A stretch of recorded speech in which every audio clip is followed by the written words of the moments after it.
Hello everyone and welcome to NAB AFL Draft Night Live. It is so wonderful to have your company here on afl.com.au and the AFL Live app on what is one of the best nights on the AFL calendar. Well, much like last year, 2021 has been a challenging one for some of our draft hopefuls, but tonight marks a new chapter for many, and we hope over the next two nights there is plenty of joy and excitement as the next generation of stars realise their dream of being drafted to an AFL club.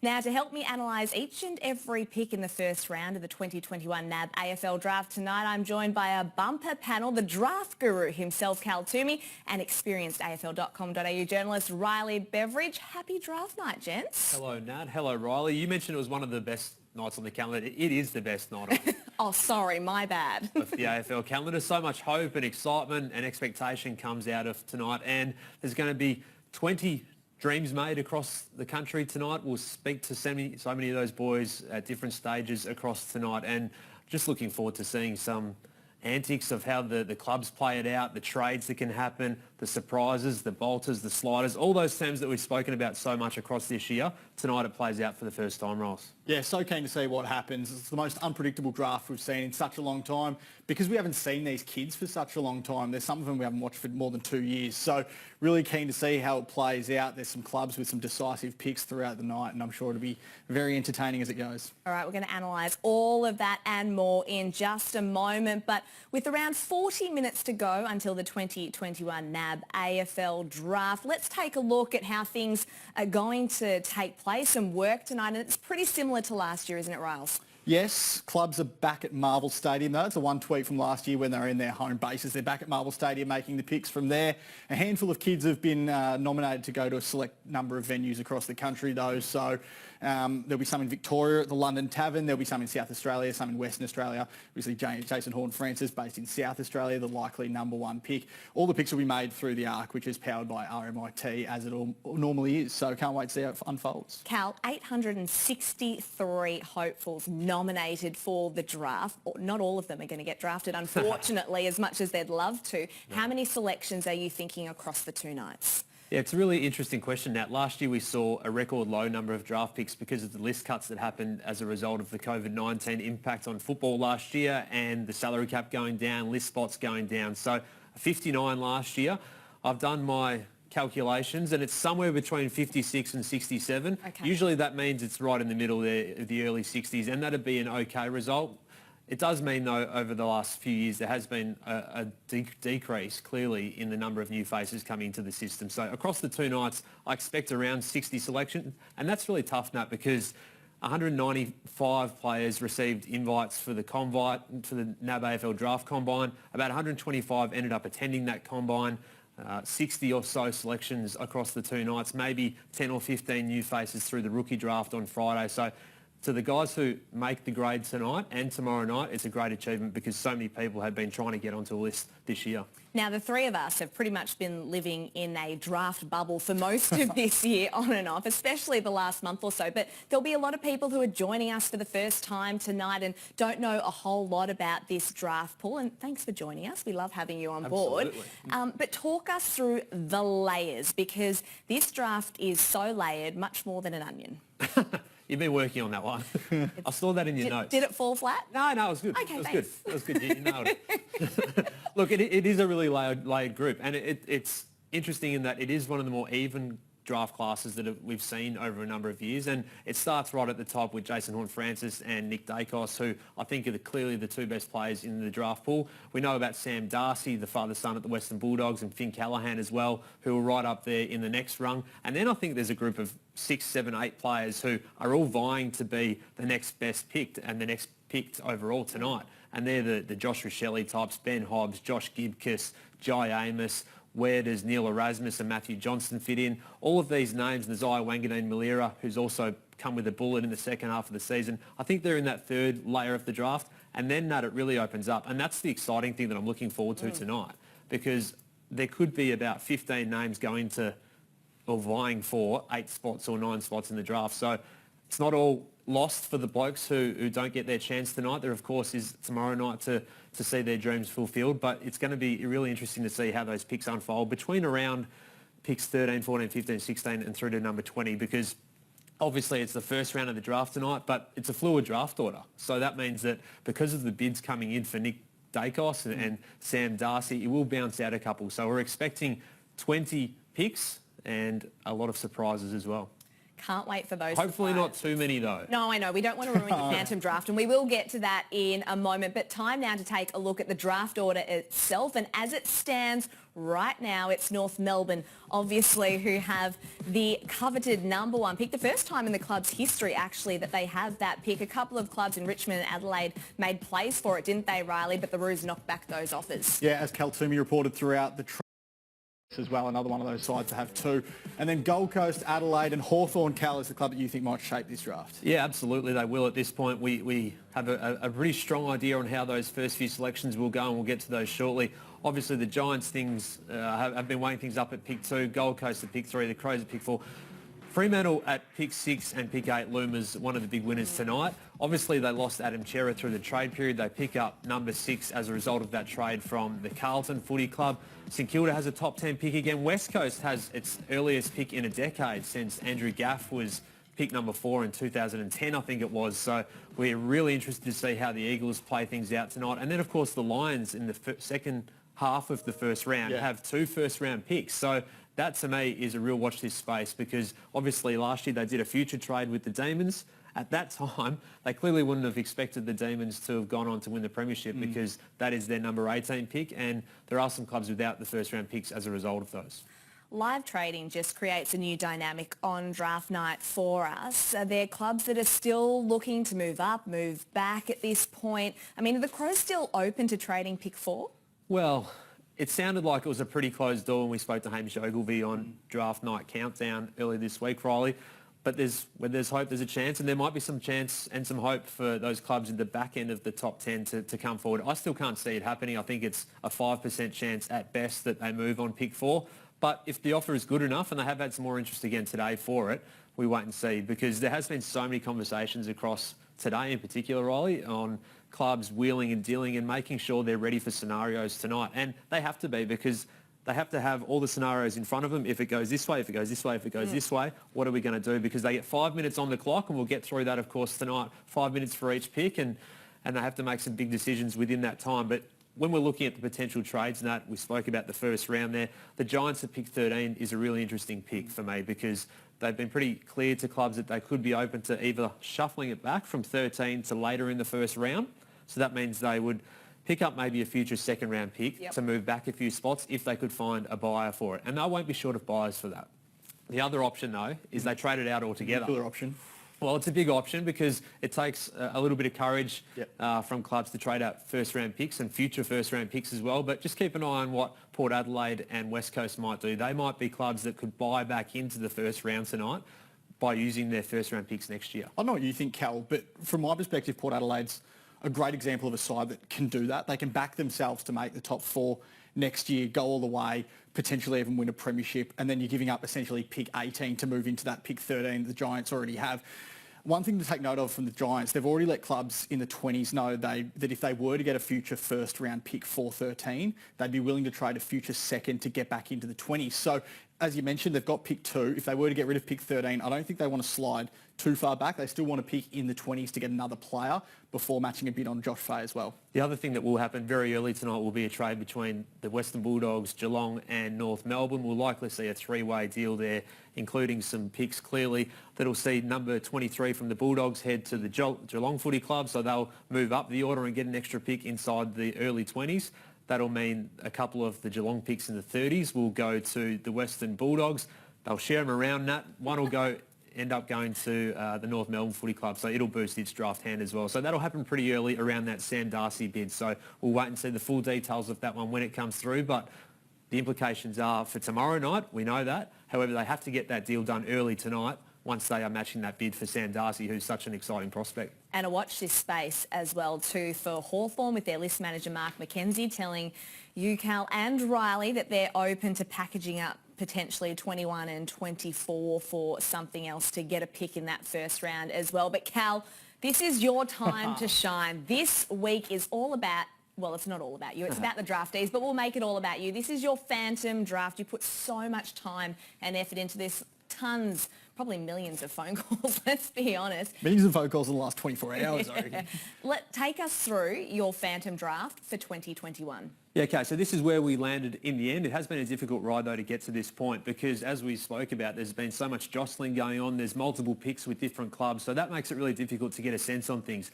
Added to that, the fact, of course, that nowadays the live trading comes in and clubs are a little bit more reluctant to give any information to us, but also to the players themselves, to other clubs and to managers who are involved as they try and work things through. Jason Horne-Francis, lock that one in. We're very confident on that one. That's what one's happening. Sam Darcy, the Bulldogs have been informed by the Giants today that they will be bidding on him. So he'll become the earliest father-son bid ever. Of course, the Bulldogs last year had to match the earliest Next Generation Academy bid ever in Jamari Ugle-Hagan. So 2 years in a row that one happens. Then we expect the Giants to take Finn Callaghan, who is a silky player. He's been outstanding this year, and we'll speak about him more soon, but his highlights are fantastic. He's the Marcus Bontempelli of this year's group. They've had a couple of choices there, though. Mac Andrew, Josh Gibcus, Joshua Shelley, and we'll get to these guys down there. Nick Dacos, they were weighing up the bid for him. They didn't interview him across the year. The only clubs who did interview Nick Dacos were the Gold Coast Footy Club, Collingwood and North Melbourne. We expect Gold Coast to make the bid on Nick Dacos and, of course, the Magpies to match that one, and he'll become a Pie finally. Then Mac Andrew, we expect to go to the Suns to edge out Josh Gibcus for their pick there. And that's, guys, where it gets interesting because the Crows, the favourite is Joshua Shelley. There's no doubt about that. He is the favourite for that pick. But they've had some other options, and they've also had Josh Sin in the conversation too, the speedy half-back, and also Ben Hobbs too, an inside midfielder who is somewhere around this range here. But Riley, this is where it does get interesting from my perspective when you look ahead to what the Phantom Draft could hold tonight. You wrote one on Monday night, you wrote one on Tuesday night, an updated one. You've mentioned a couple of times on Draft Night Countdown at afl.com.au over the last 48 hours as well about this choose your own adventure. Yeah. So take us through where that starts with Josh Ward, Jai Amos, Josh Gibcus. It goes on a real tangent when you get to Hawthorn, Freo, Richmond, Freo, doesn't it? Yeah, absolutely. And I think it's probably from pick 7 here through to pick 13. And Ward, Amos, Gibcus, Erasmus, Wanganeen, Malira, Hobbs and Johnson is likely to be the combination of picks and players involved in that part of the draft. However, there are so many variables in terms of what happens here with the Hawks. They take Ward, if they do, and they're weighing up Ward versus Hobbs versus Matt Johnson, who's a WA on ball and a really talented player. What they do there will really impact the next bid. Jai Amos looks likely to go to the Dockers with one of their picks. Now, the Fremantle sandwich and Richmond being stuck in the middle has meant for some cat and mouse going on. Who do they want to get through? Is it Josh Gibcus, the key back? Is it Ben Hobbs, the midfielder? That's an option for them. Do they want Josh Ward to get through? If he did, they'd have to probably really consider him. Neil Erasmus at the Fremantle second pick. Well, that's a toss-up because Johnson has had interest there as well. So has Ben Hobbs. So there are a couple of options there for the Dockers to really couple up their picks and do really nicely. And Nazai Wanganeen-Malira has had interest from a number of clubs. St Kilda, as you wrote on Tuesday, Riley, went over to South Australia to visit him and interview him. So he's right in there thinking there. But what would they do if Josh Gibcus was there? So they need a key back, don't they? They need a key back. They need some silky outside skills too. So Nazai Wanganeen-Malira is one of the more fascinating players in the draft. And then we get to Ben Hobbs, who is in consideration here at the Crows, here at the Hawks, here at the Dockers, here at the Tigers, here at the Saints and here at the Eagles. So that just shows the draft range and how things can really change and be dictated by what the Hawthorn Football Club does tonight. So we're intrigued as a panel and as a recruiting industry out there as well. I think there's a lot of people really interested to see what the Hawks do. How confident are you with your Phantom Draft this year? Give me a number. At which pick? Okay, well, we know your top 5, or maybe 6. Are you pretty confident in those ones? I'm pretty confident about the top 6, although I said that last year. But Will Phillips. I'm not sure if there'll be I don't think there'll be a Will Phillips this year. But talk me through as well with St Kilda, because you've got Machito Owens there at 29, which would be a relief for a lot of St Kilda fans who, I guess, are worried that a bid might come for him inside the top 20. Yeah, and he's a member of their Next Generation Academy, of course. So the new rules prevent clubs to match a bid inside the top 20 for Next Generation Academy players. So if he was selected inside this range, they wouldn't be able to match the bid. There are some interested clubs in him. I think Richmond have had a look at him. I think the Swans as well and the Giants. However, the most likely option, and result now is that he gets through to the 20s, and at that point they have enough points to match it. The wild card in all of this. This is where I want to take you to. Can you, before you go into that, can you take us through Josh Sin as well? Yeah. Because he's a player that probably a week ago you reported he had interest from Adelaide, which is where they're picking at 6. Yep. St Kilda's been a bit of talk over the last fortnight about them at 11. Essendon likes him at 13. You've got him to Port at 14. Yeah, and St Kilda has been in the mix. I don't think they would go there with Sin at that point. Essendon has certainly got some interest in Josh Sin, and he's a line breaker. 2 years ago, you would have had him in the top 4 locked in. Under 16s level, he's fantastic. He's had an injury-interrupted season this year, clearly, thrown in with the COVID-19 issues in Victoria. So that's made it difficult for him to get going. But Port Adelaide's a big fan. Interesting tidbit. He had a bit of a training session with Zach Butters this week as well. Ooh. And Zach Butters, too, will be in the Port Adelaide recruiting room tonight. So he was formerly one of the great pick 12s, Zach Butters, 3 years ago. So their pick tonight starts at pick 12. It'll bump down a couple to pick 14. And Josh Sin will be right in there thinking, as would Matt Johnson and Neil Erasmus if they're there. So that's the interesting part. But I want to take you to Campbell Chesser because the Eagles are looking at him at this pick here, which would start at 10 and move out to 12 after the bid. So Campbell Chesser is anywhere in this range here. Brisbane like him, Melbourne like him, maybe even the Tigers would have a look at him. But the Eagles are considering him too. And this is where the pick swaps could come in. So is there something on the cards where the Eagles could bounce back a couple of spots? Maybe it's Port Adelaide, maybe it's a couple of spots later, and get something in for that and still get the player they like in Campbell Chesser. And could then Port Adelaide maybe jump ahead of Essendon and jump in and get ahead of the Bombers' interest in Josh Sin to take him. And this is where live trading makes it so interesting. Makes it impossible for a phantom draft, but it does make it interesting here. And then we've got all these players here, and there is multiple clubs interested in multiple people here. And we're talking about layer 4 of the draft. Well, this is Darcy Wilmot and Tom Brown and Blake Howes, Jacob Van Rooyen, Josh Goda, who's got some interest at St Kilda's pick, but it could also get through a few more picks to the second night. Just one thing to note with Josh Goda, we spoke to him on Draft Night Countdown earlier today. He's graduating tomorrow night. I know. So he is hopeful that he gets taken in that first top 20 pick so he can have his future sorted tonight. He doesn't have to have the phone open watching afl.com.au tomorrow night. Although, you know, he might as well have afl.com. It'd be a good party. Yeah, good party for his graduation. Oh, Cal, I don't know how you do it. It's brilliant, your phantom draft. We'll have to see how it turns out. Riley, one more from you? One more from me.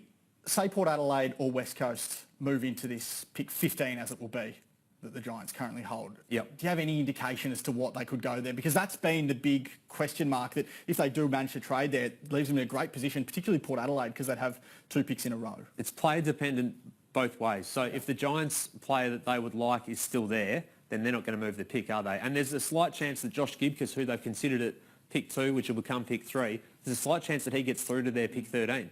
Because he's a key back. Not everyone needs a key back, and key backs are sometimes picked on needs. So there's a slight chance of that. And if that happened, then I'm sure that the Giants would swoop on him. Maybe the same for Jai Amos if he got through a couple more picks as well. And as a key forward, I think they'd bolster their stocks there. However, if they weren't there, then the other clubs could bounce up the order using a future first-round pick, as we spoke about before. And this is where draft night trading is so fun, because you can go and get the player you like. You don't just have to sit there at the back of the order and twiddle your thumbs and hope they get there. You have the means to do it. I think if West Coast saw that Matt Johnson or Neil Erasmus was there on the board, the local midfield pair, they'd have to have a real good think about going really hard at this year's draft, restocking their group in one hit, and then powering through 2022. Wow, so much there to digest. We're about half an hour away from the 2021 NAB AFL Draft kicking off. Stay with us here on afl.com.au and the AFL Live app. We'll be back right after this. Every year, I think, Paddy, surely you will be picked as a NAB mini legend. Zach Toohey! Supporting footballers from NAB AFL Auskick to the big time. NAB, more than money. If someone had said, here's a contract, you can go and play for any other club, you'd probably take it. Well, he is a redhead and he's got steam coming out of those ears. They were horrendous. What you've learned is how hard to pressure the opposition into submission. And they said, follow me, son, and I'll teach you how to be a captain. Shut up, bite your tongue and listen. Go and tell Anchor, run to the front of Lynchy.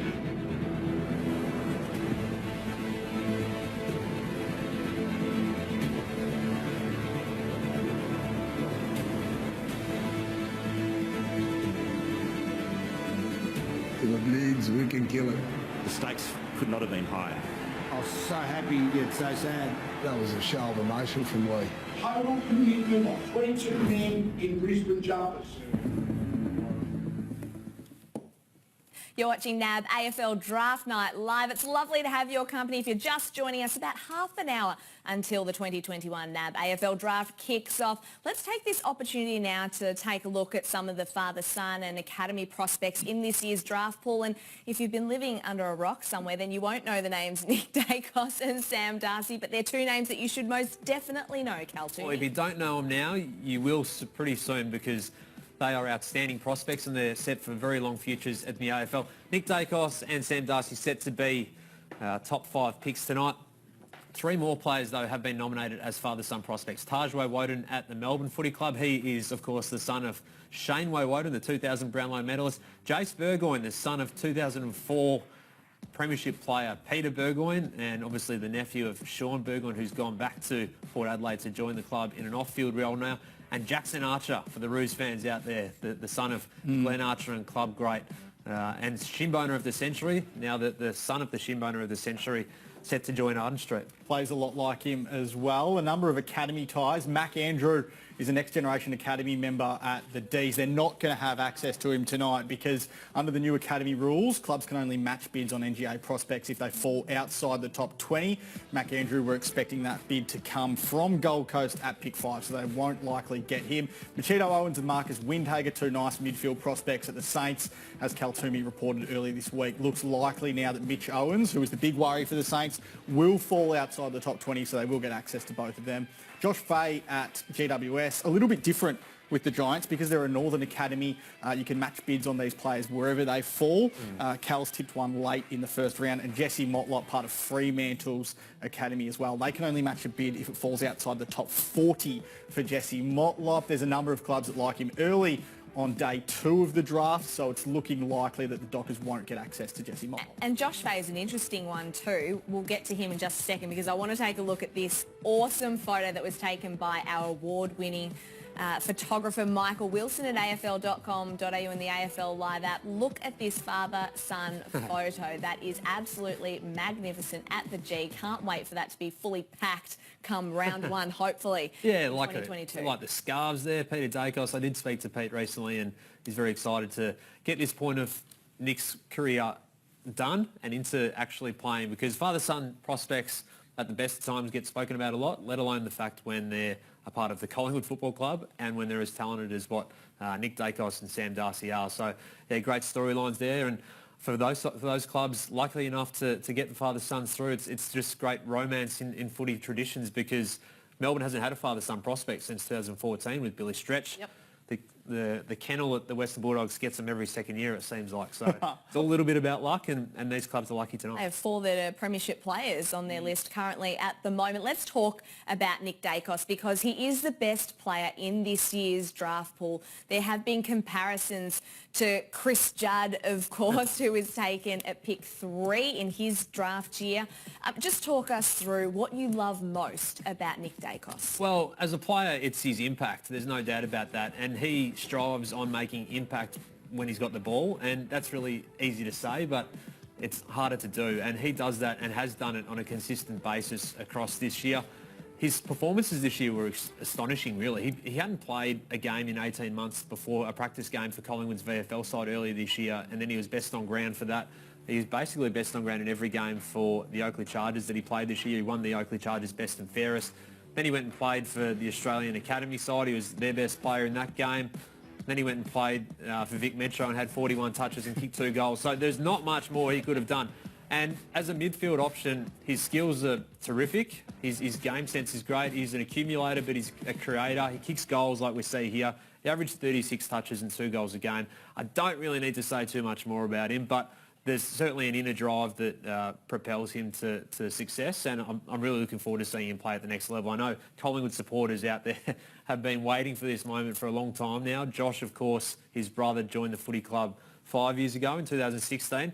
Very different story though. He was picked 57. Nick's a top 5 pick and a well-deserving one at that. And he will become Collingwood's 17th father-son 17. selection. Yes, they've had a lot in their rich history. All right, let's talk about the other one, Sam Darcy. I mean, how lucky are the Western Bulldogs? Jamara Ugle-Hagan last year at number 1. Now they get Sam Darcy as well. That forward line is just going to be stacked, isn't it? Yeah, it will. And the best thing about Sam Darcy, well, one of the really good things about Sam Darcy, he's 205 centimetres.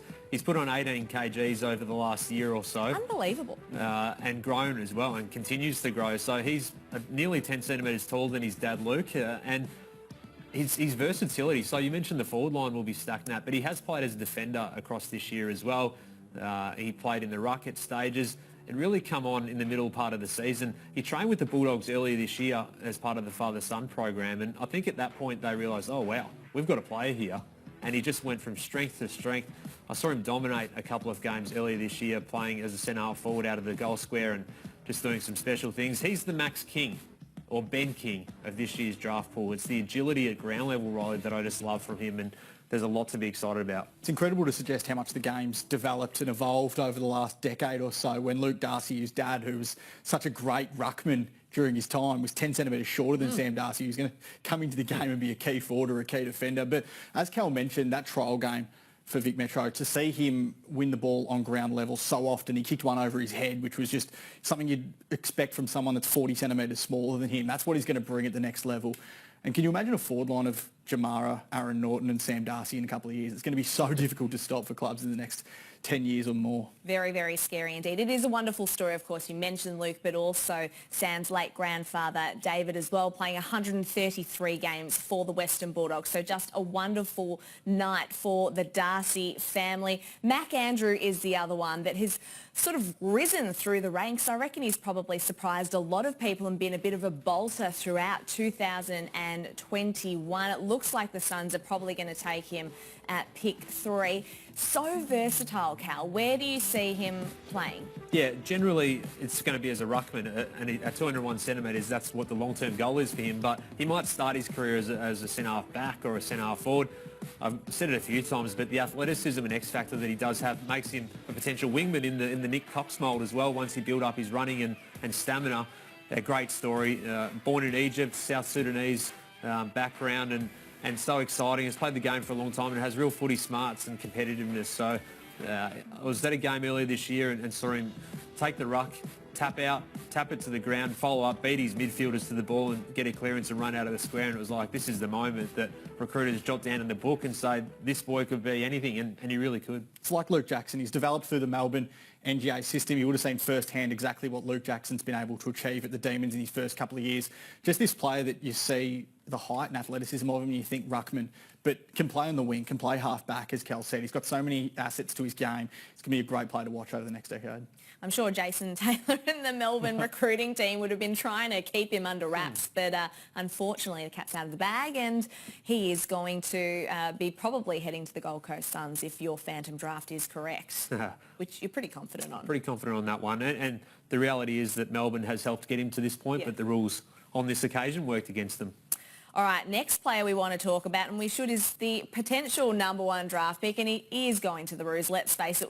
I think we all know that one. It's not a secret anymore. Jason Horne-Francis, so explosive out of the stoppages, a little bit like Patrick Dangerfield. Yeah, Patrick Dangerfield, there's Nat Fyfe there, there's a lot of superstars in Jason Horne-Francis, and what a fantastic player he's going to be. He's going to be a superstar, Nat. I've got no doubt about it, and he's got the superstar mentality.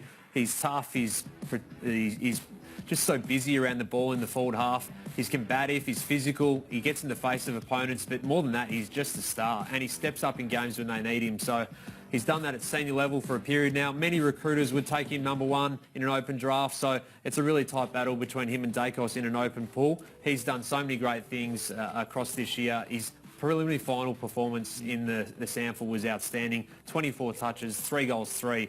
Could have kicked 6. Probably should have kicked 6, but he wants to go #1, and it's that mentality that we'll see.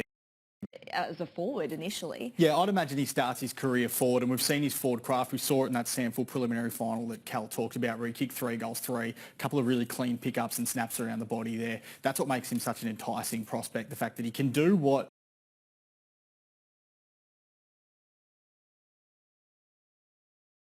We've all seen him do that, and I think that's where the comparison's born about, because he can go and play from the goal square. The thing I loved about that Sandford preliminary final is he had 11 clearances as well, which goes to show his midfield craft. The fact that he's got both makes him such a rare prospect, and clearly that's the reason why North Melbourne's taking him at pick 1.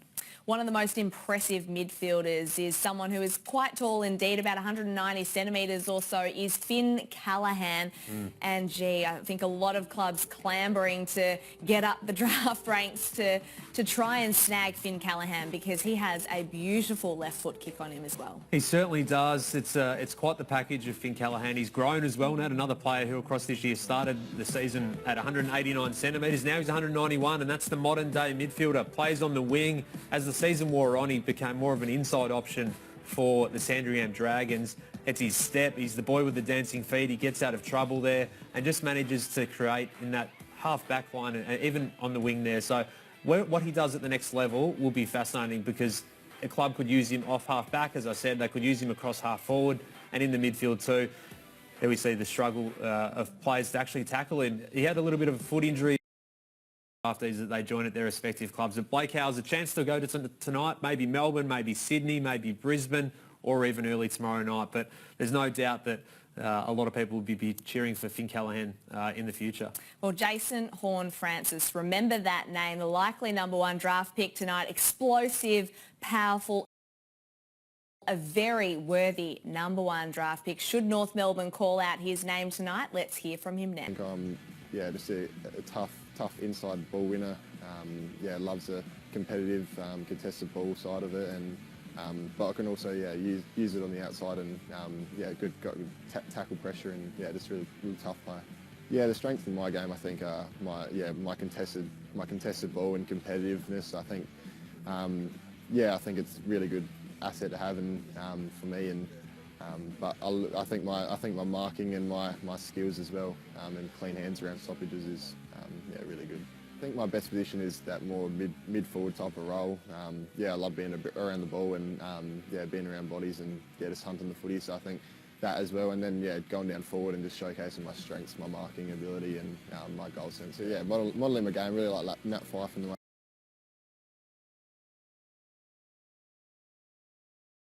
as well, which I think is good. Yeah, the hype. I feel like I'm usually pretty good with that side of footy, I guess, and the mental side of it. Dad keeps me out of it pretty well, and keeps me level-headed, and it's pretty hard. You got a mum that every time she sees it on Facebook posts about it, and it's up there, so you see it a lot. But I try to stay out of it mostly. Ahead of the draft, look, I'm just really excited to get it all over and done with, really, and know where I'm going, and just have footy, I guess, is a full-time job, and do what you love every day. I'm really excited about that. You're watching NAB AFL Draft Night live, around 15 minutes until the 2021 NAB AFL Draft kicks off. We're very, very intrigued and excited to see how it all plays out here tonight on afl.com. That's where the comparison to Taylor Adams is born. And you see it so much in the way he plays. About the same size and shape and the same tenacity at the footy too. Ben Hobbs, 183 centimetres out of the Greater Western Victoria Rebels. So a prospect who has dominated at under-18 level. We see this game here where he starred. You spoke to him earlier this year, Rolls, and he continued to go from strength to strength, as Nat said. And so incredibly competitive as well. Wants to win at everything he does. Doesn't matter whether it's footy, whether it's golf, whether it's card games. It doesn't matter for him. Just wants to win. We spoke to him a couple of days ago on Draft Night Countdown. His appetite and his hunger to make the best of his career is really strong. As Cal's reported a couple of times over the last few days, his draft range is quite large, and it's probably growing more than what many thought it might have at the start of the week. Now, one of the most consistent performers across 2021 is Josh Ward. He's grown up as a Hawthorn supporter.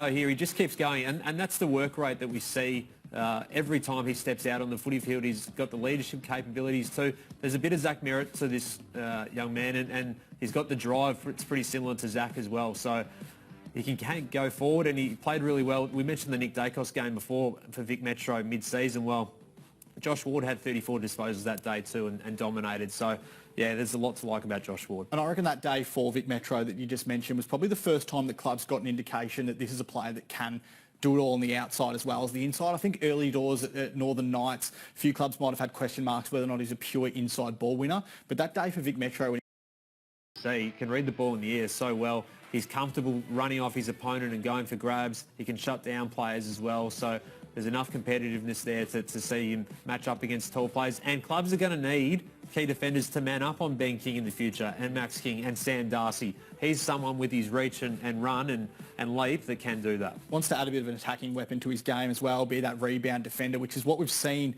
the likes of Jake Lever do so well at Melbourne, start attacking forays from the back. He's the type of player that can do that. It's no surprise a number of clubs are looking at him. I don't think anyone really thought he would be at Richmond's pick about a fortnight ago, but if he's still there later on tonight, you've got to think they're in with a shot, don't you? Oh, absolutely. There's a lot of clubs looking at him for sure. While we're on the Joshes, we might as well just continue, and Josh Rochelle is one of the best small forwards in this year's draft pool, I guess after my own heart, but a soccer background here, was part of Melbourne City's academy, in fact, and I think he trained alongside the likes of Tim Cahill, which is pretty awesome. But Josh Rochelle now hopefully going to be an AFL footballer. Yeah, there's every chance that Josh Rochelle will kick a goal and run to the sidelines and punch a flag too, like Tim Cahill. Look, he's got some excitement to him, and I really love watching Josh Rochelle play. There's some theatrics. Earlier this year I described him as an Alan Didak type, and we see him burn off Tom Brown in this goal here. It was a fantastic goal. And what we like about what Josh Rochelle does is just his impact around goal, his ability in the air like then. He can come out of the square and make a lead. He kicked 6 goals in a game for the Murray Bushrangers earlier this year. His goal-kicking highlights from the past 3 years, Riley, rivals many draftees that we've seen across this last decade, I think. So small forwards rarely go really, really high, but he's a really, really good one. And it goes to show again just where the game's going, that these forward-half difference makers are so important. Cal, before we go to the next one, though, what do you like more, his goals or his celebrations? Oh, they're both pretty good. You can go on his TikTok if anyone's out there. I'm not on TikTok, but somewhere you can find his goal celebrations on TikTok, and they're pretty good too. All right, well, time now to get a little bit more insight into what makes Josh Rochelle tick. We mic'd him up at the recent Vic Country training at Sandringham. Let's check it out. I reckon I'll be sore after this. Yeah. Oof.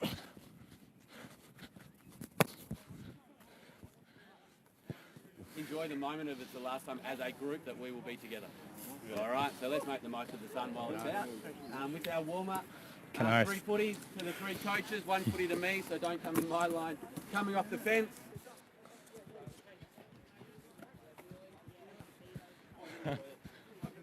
Get it, Mitchie. Wait, no contact, can't touch me. Mic man.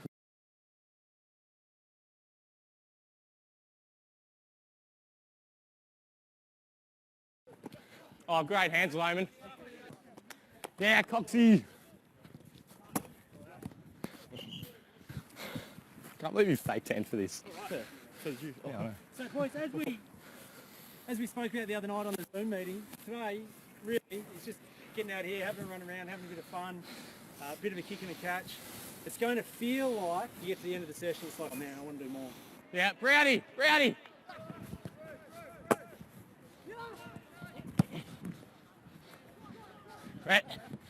Johnny. What's happening, Rat? Call me.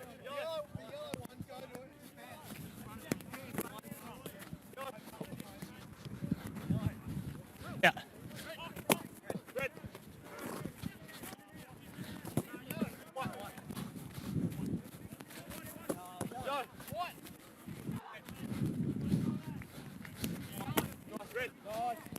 One bloke's pressure in the middle, 1 footy on the outside. There's always a cone, obviously. Oh.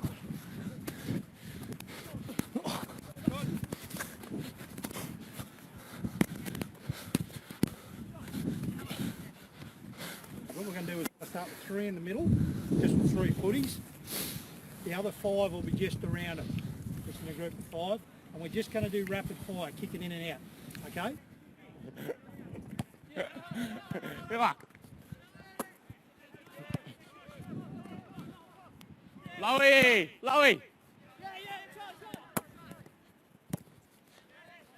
Yeah, Joy.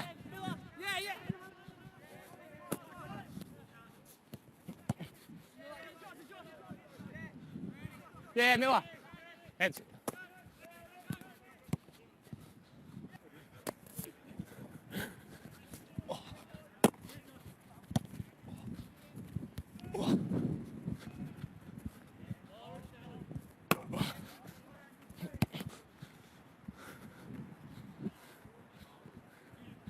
Mullen! Do you feel more comfortable one side than the other? Yeah, 100%. Yeah, why is that? Well, it's just your dominant foot going up, coming around then up. Yeah. So anytime you get this, like this craft stuff, and particularly when there's no pressure, is developing both sides. Yeah. So you think, like for you, anything put out there, like you'll have a real launch at that, won't you? Yeah. Whereas if it was out here, you're probably not quite as confident. Yeah. Yeah. You all feel that? Yeah. Wouldn't it be awesome to have both? Yeah. Yeah. Okay, you got both. Yeah, you got both. Yeah. But wouldn't it be good to have both? So, Good. just being aware of that and have that confidence would be really cool. Yeah. Well done. Good stuff. So, boys, well done. Stuff, lads. How'd you go, Naomi? Good. We're about 5 minutes away from the 2021 NAB AFL Draft kicking off. North Melbourne have the first pick tonight, the first time in the club's history they have the number 1 draft pick. You're watching NAB AFL Draft Night Live. If you're just joining us for the first time, welcome. Settle in. Hope you've got a cup of tea or maybe it's a nice cold beverage after a warm day. But we will bring you every pick as it happens tonight. The first round of the draft. Cal Toomey, Riley Beveridge with you, the best in the business. Guys, excitement. It's coming. Are you getting pumped up now? Are you a bit nervous about your Phantom draft? No, it's nothing to do with that. I'm excited to see how it pans out. I'm interested. I think there's a lot of people interested to see from pick 6 onwards how tonight pans out. And as we've spoken about, there's so many players who are up for grabs in that group who could go here, there and everywhere. And can you imagine the nerves of these players who they've been linked to Victorian clubs, if they're Victorian, maybe even Queensland, maybe WA. Their life changes in an instant tonight depending on how the picks pan out. So much will change as of then.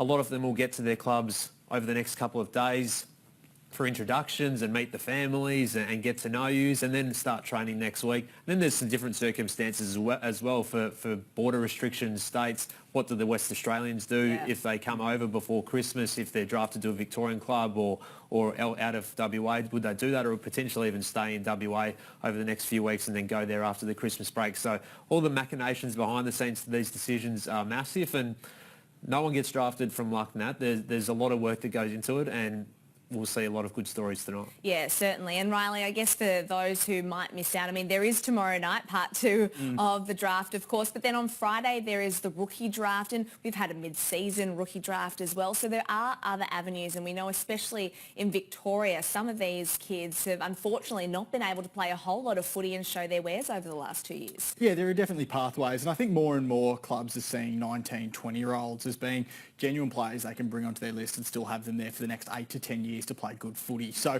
there's always pathways back into the system. You look at someone like a Charlie Dean who played VFL footy this year and is very likely to end up on an AFL list tomorrow night. You look at someone like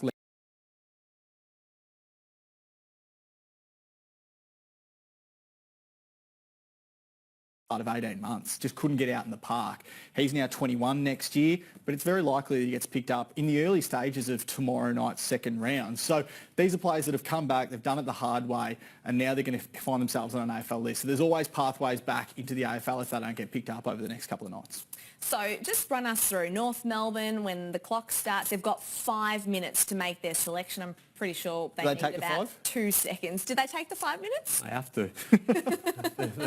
There's a little bit of drama involved in the first night, so a little bit of theatre. I'm sure they'll type in the number after a couple of minutes and let that go through. Of course, the clubs also have a person at the AFL Review Centre in the ARC who will be the person that they ring down and say, all right, we're picking player 1, 2, 3, 4, 5, 6, 7, South Adelaide, Jason Horne-Francis. So that's the way it'll play out, and then obviously it'll come through the system to all the clubs to be aware, and the pick will be in. We love that little sound, the ding, and then it's on to the next one. So they'll get their 5 minutes to do that. Of course, in between that they can make trades, and as we spoke about earlier, we expect an early trade to be made between the Bulldogs and Geelong and likely North Melbourne as well. If you're watching at home and a club takes the full 5 minutes, but you know pretty well who they're going to take, and you're asking yourself why, the reason why is because with 4 minutes and 50 seconds on the clock, who's to say Adelaide doesn't come in with an offer that you can't say no to? It's not going to happen in the case of pick 1 because North Melbourne knows, and they have known for a very long time, that Jason Horne-Francis is their man.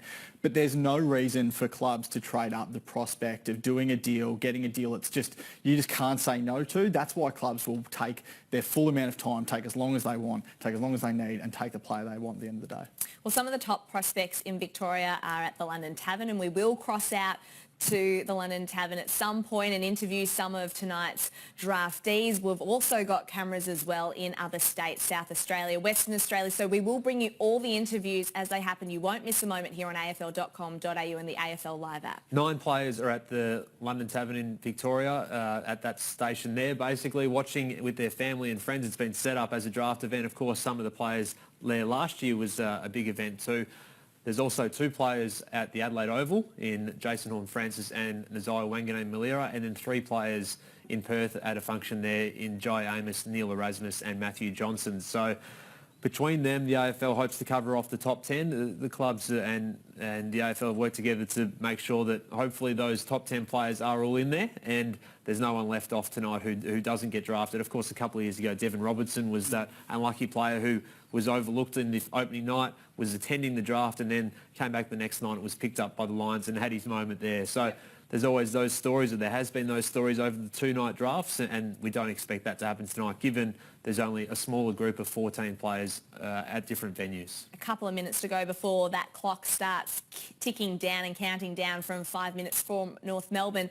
Let's just revisit Cal's Phantom Draft while we have the opportunity. This is how he believes things are going to play out tonight. And it is, of course, Jason Horne-Francis with number 1. Then the Bulldogs matching a bid for Sam Darcy made by the Giants. His godfather is Leon Cameron. What a quirk. It is a quirk. They've been very, very close for a long, long time. Obviously, Leon Cameron, a former teammate of Luke Darcy at the Western Bulldogs, now will be the coach of the club. We expect to make the bid on his son. So it's funny the way footy works. It's a big industry, but also a small one in a lot of ways, and everyone sort of knows each other through different links. But that is a quirk. I don't think that would have happened before, particularly in the new bidding system. As we've spoken about before, we expect Finn Callahan to get to the Giants after that. Such a superb ball user through the midfield. Nick Dacos to the Pies. They'll match a bid from the Gold Coast. He'll take Mac Andrew. Then it gets interesting, Riley, because Josh Rochelle has been the hot favourite at the Crows. Could they move out that pick? That's the one that could shape things if they make a decision on the clock tonight to make a trade. Could they slide back to the Tigers, who were interested in moving up the board through the trade period? Josh Ward, Jai Amos, Josh Gibcus, Neil Erasmus, Ben Hobbs, they're all in that next cluster of selections with the Hawks, the Freo duo of picks and Richmond too. So a lot happening there in the first 10 potentially. I think we'll get a fair indication of how the first round will play out when Hawthorn picks at number 7. If they take Josh Ward, then I think there's a clear path, as Cal said a number of times tonight, that the next few picks go Jai Amos or Neil Erasmus, one of those two in that order, and Josh Gibcus in the middle. And Ben Hobbs could easily go to the Tigers as well. They've looked at him and they've been in real consideration there. They need an extra midfielder. And he could go to the Dockers. He told us on Monday that he's been interviewed by them a lot recently, and he got a fair indication that was a club that could take him. So correct. There's a chance of that happening. Where it gets interesting is if Richmond does take Ben Hobbs, for example, then where does Josh Gibcus go? And who's trying to get up the order to get Josh Gibcus? And does St Kilda take him? If they do, then where does Nazaya Wanganeen-Malira go? So there's a lot of machinations that can take place. Well, I think the Giants would almost be tempted to move up from 13 with a future first to try and get Josh Gibcus if he was still there deep inside the top 10. So that is one to keep an eye on, potentially moving back and seeing if you can take a club out of that top 10 to go and grab him if he's sliding. Nazaya Wanganeen-Malira, well, the Saints' call between him and Josh Gibcus would be fascinating if they have to make that decision. Look a little bit deeper into the top 20 because that's the focus of our night tonight. Tom Brown's got interest there from Brisbane. He's the son of Paul Brown, who played for Geelong. Played about 85 games though, Riley, so doesn't get to join the Cats as a father-son. If he got through to the Cats picks in the 20s, we expect them to have multiple picks in the 20s, then I think they'd be a very, very good chance to join him together with their club. Of course, his sister Millie is a member of the AFLW side at Geelong as well. Blake Howes has interest from a number of clubs, including the Swans, the Lions and the Demons. And also Jacob Van Rooyen is right in that group too. One of the players you mentioned there, Darcy Wilmot. I'm really keen to see where he goes. Back half of the first round. Brisbane likes him at 16, as Cal said there. Richmond does. I think he'd be in the mix with Port Adelaide at 14, particularly if they got a second first round pick. If they went 14, 15, I think he'd be right in the mix there. He's a player that a lot of clubs like and a player that's had a really good season for the Northern Knights. So he's one to watch back half of the first round. So at this stage as well, we've got Fremantle who have the first pick of night 2 of the draft, and that's pick 21, which obviously will shuffle back a little bit from there. it begs the question, and that will come, I guess, after tonight. Do they hold on to it? Do they trade for it? Because it's a valued commodity, isn't it? It is, because all of a sudden it's the second pick one, isn't it? Yeah. And it's an exciting moment for that club who has that tonight. And they will take calls from the moment the buzzer stops tonight. There is absolutely no doubt about that. They'll be on the phone over tonight and tomorrow. They'll have a little trade window before tomorrow night's draft starts. So that's where some wheeling and dealing will be done. And tomorrow, there's probably never a time between clubs where there's more open transparency and communication around which clubs like which players, because only clubs will be moving back 1, 2 or 3 spots if they know that the player they want is going to be there. So if Fremantle hold tonight at pick 19, which will bounce out to pick 21, all of a sudden the recruiting team at the Fremantle Dockers will be inundated with phone calls because there's so much value associated with that, and they can turn that into something really good. They moved out a pick during the trade period as part of that Jordan Clark deal. I think this is an opportunity for them to maybe get the player they want anyway, depending on who's left on the board, of course. Slide back 1 or 2 spots and pick up a future second-round pick potentially. We know the Lions, a couple of years ago, we mentioned Devin Robertson just before. They gave up basically a future second-round pick to move up 1 spot, just to ensure they had holding rights on that top pick so that no one else could get it and grab Robertson. So it does put them in a pretty powerful position heading into day 2. Last year, of course, we know the draft went for 1 day or 5 hours? Maybe about 5 days. We're not sure exactly how long last year's This is a draft. continuation. We haven't left. Yeah, we've been stuck in the studio since then. But it was a perfect storm last year in terms of the length, because there was the most bids ever, the most academy players ever, the most father-sons. That combination made it the most compromised draft ever. So there was bids left, right and centre. We mentioned, we spoke to Derek Hine on trade draft night countdown today, and he was talking about how last year they made 9 trades. So that's not going to happen tonight, I wouldn't have thought. All right, the 2021 NAB AFL Draft is just moments away from kicking off. Stay with us here on afl.com.au and the AFL Live app. We'll be back right after this. Every year, I think, Paddy, surely you will be picked as a NAB mini legend. Zach Toohey! Supporting footballers from NAB AFL Auskick to the big time. NAB, more than money. If someone had said, here's a contract, you can go and play for any other club, you'd probably take it. Well, he is a redhead and he's got steam coming out of those ears. They were horrendous. What you've learned is how hard to pressure the opposition into submission. And he said, follow me, son, and I'll teach you how to be a captain. Shut up, bite your tongue and listen. Go and tell her to run to the front of Lynchy.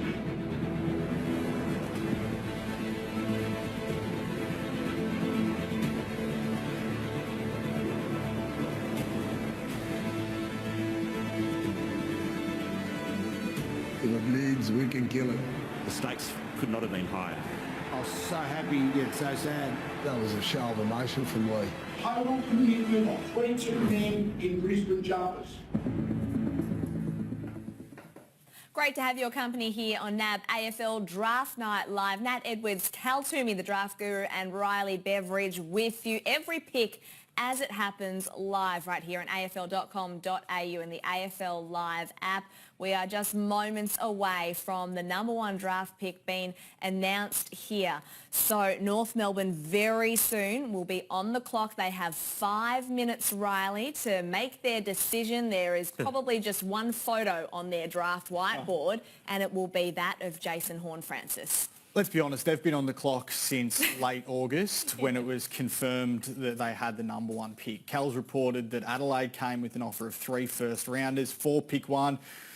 Essentially, though, North Melbourne would have been giving up pick 20 as part of that deal. So when you factor in the fact that they probably would have slid down the ladder a little bit next year, or not moved up too much higher, it wasn't much incentive for them to trade it based on that offer. It was essentially 2 first-round picks for the move, wasn't it? So the devil was in the detail in that one. In saying that, though, the Crows did go back with a second updated offer, which was a little bit stronger, and it was still knocked back pretty quickly. And then, of course, Richmond offered up pick 15, pick 15, pick 7, and also pick 26 and Callum Coleman-Jones to get that over. I think that's a more tempting offer.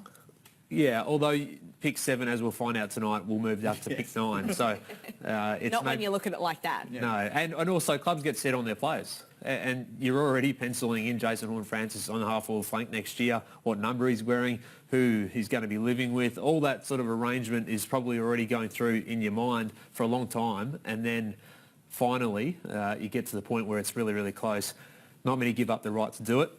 It's been 2 decades since the number 1 pick was traded, and of course that was Luke Hodge back in 2001. And Hawthorn eventually got Trent Crode back, who they traded out. So it all worked out well for them in the end. We all know the story. Oh, do you? Just wanted to refresh your memory. We know you were there in 2008. What about 13th? Okay, we won't get onto that. We're all about the draft tonight. Just on Jason Horne-Francis, I mean, he's actually a very mature individual. He's had a job working, we like to call him the milkman on our Road to the Draft Well, he always podcast. delivers. He always delivers. Very nice from you. But he has been working for a milk company this year, so he's been working full-time. He also has been babysitting his younger brother in his spare time as well. So he's you know, been out there and seen the world a little bit. Yeah, and he started this year as Jason Horne. He added Francis to his name. He's the stepson of Fabian Francis, the former Port Adelaide player, among other clubs too.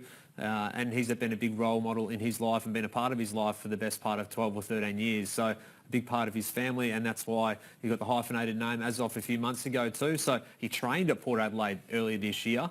I'm sure Port Adelaide will be keeping an eye on him into the future. There's no doubt about that, as will every club, and the Crows too, after their big offer to get him. But yeah, he trained at the Port Adelaide Footy Club earlier this year and didn't take a backward step. Didn't take a backward step when he played against Port Adelaide Magpies in the SANFL. There's a little bit of rough and tumble there and did pretty well as well. So, yeah, he's ready for the step up. And he's not someone who's going to speak too much or get in the way of the camera or anything like that. He just wants to go out and make an impact straight away. Kel, question for you. North Melbourne would never admit it, but how much harder would this decision have been if Nick Dacos was called Nick Smith? Well, there was a Nick Smith. Yeah, it would be tight. It'd be really tight. It's not been a real discussion for clubs for so long, has it? Because we've known Nick Dacos has been part of the Collingwood Father-Son program for a number of years, which of course is named after Peter, the Father-Son Academy there, Peter Dacos. So that has been well in train for so long and so many years now, and we just wait and see how tonight pans out. Well, North Melbourne is finally on the clock. The 2021 NAB AFL Draft is finally underway. They have 4 minutes and 26 seconds to put that name into the system and make Jason Horne-Francis their number 1 draft pick for 2021. If you had to pick, Riley, between Dacos and Horne-Francis in an open draft, who would you take? I'm on the other side of Cal. I'm saying Horne-Francis. I think if you look at the way footy's gone over the last 10 years, every club needs their forward half difference maker. Look at the most successful sides. Melbourne this year had Christian Petrarca, who went forward, kicked goals in every final, crucial goals in every final. We saw Richmond win 3 of the last 4 flags. Dustin Martin kicked goals in every final. He was able to play at the stoppage and then go forward. He kicked 4 in that grand final in 2020. The Western Bulldogs have Marcus Bontempelli, who's done that. Geelong's had Patrick Dangerfield, who's done that. You need that player that can go into the middle, win the clearance. I don't want to see Jason Horne-Francis get a disposal in the back half of the ground throughout his entire career, because he's an impact player. He'll go through the middle, he'll go forward, he'll kick goals, he'll win his 20 touches a game. That's the way the game's going, and Horne-Francis are coming to North Melbourne at a time where they didn't necessarily have that player. They've tried it with a few. Taran Thomas the last couple of years, maybe he's probably their best example of that.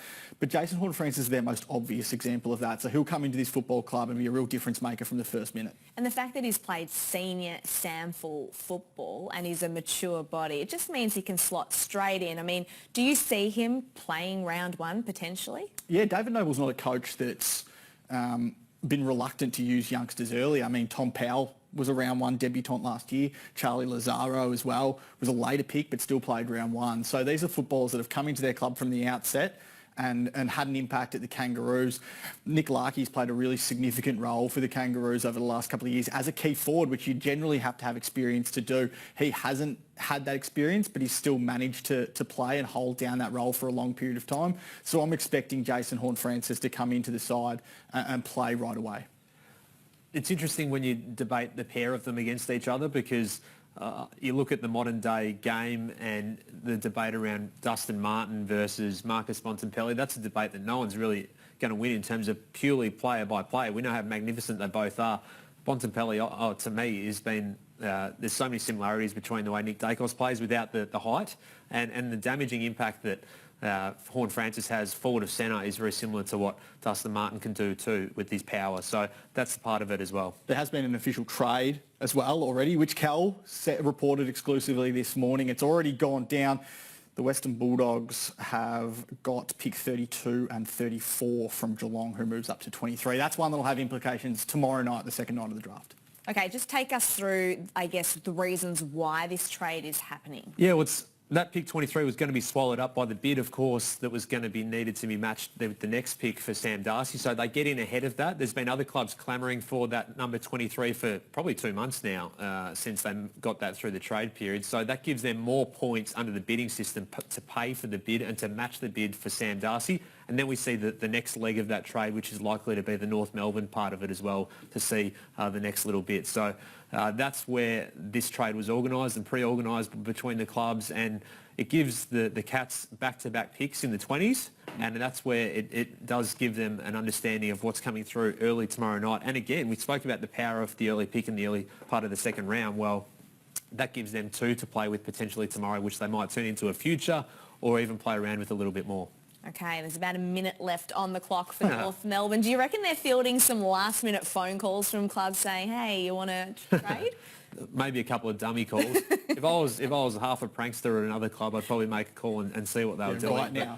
I was going to say, I apologise to North Melbourne fans watching when I said there's been a trade when they were on the clock. It didn't have anything to do with them. Just sorry for that. Every Roos fan is freaking out right now because they thought they'd just traded the number 1 draft pick. The first time in the club's history they've actually had the number 1 draft pick, which is quite incredible. They've had such sustained success for a very long time. But yes, they've I think it's important for him now as well, because this is the guy that can be the cherry on top of what is a really young and exciting group, isn't it? Yeah, it is. Also, North Melbourne has done a trade, just not with the number 1 pick. As Cal Toomey reported again this morning, they've got 32 and 52 and a future third. The Dogs have got 42, 47 and a future third. So what that allows them to do, those picks in the 40s moves up to the 30s. They've also got the later pick, which they'll just use on Jackson Archer.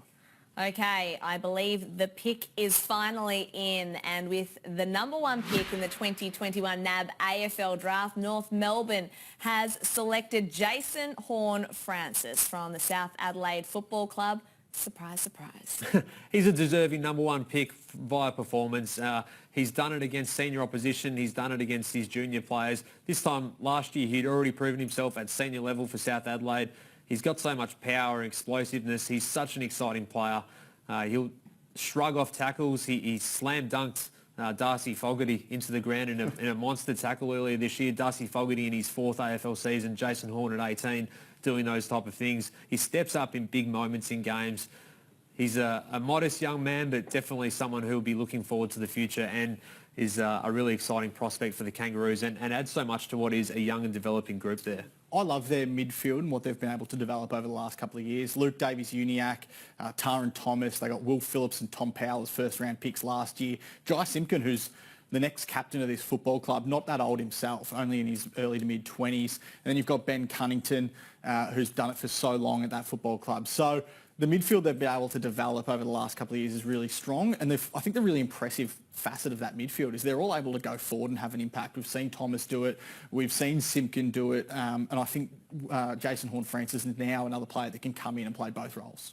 All right, so Jason Horne-Francis, the number 1 draft pick for 2021. We will speak to him very shortly, so make sure you stick with us here. You mentioned it, 2 trades have gone down, Cal, at the moment. The second one is North Melbourne getting 32, 52 and a future 3rd round. The Western Bulldogs in exchange 42, 47 and a future 3rd round. So that's the second trade of tonight. Clubs taking no chances here. The 5 minutes were on the clock for North Melbourne and everyone's getting busy. Well, they were pre-planned, and that always had to happen before they were on the clock for the bid, the Bulldogs. So it makes sense, and as we reported earlier today, it gives the Roos a really good option to be now bigger players a little bit early. They've now got pick 1, which they just had, pick 20, and now pick 32 as well. So we wait and see if they can move up any more, if they maybe slide back to pick 20 at all. That's been vaguely thrown around by a couple of clubs too, that they could be looking to do that, and there might be some interest in that if they can bring up a future pick potentially. So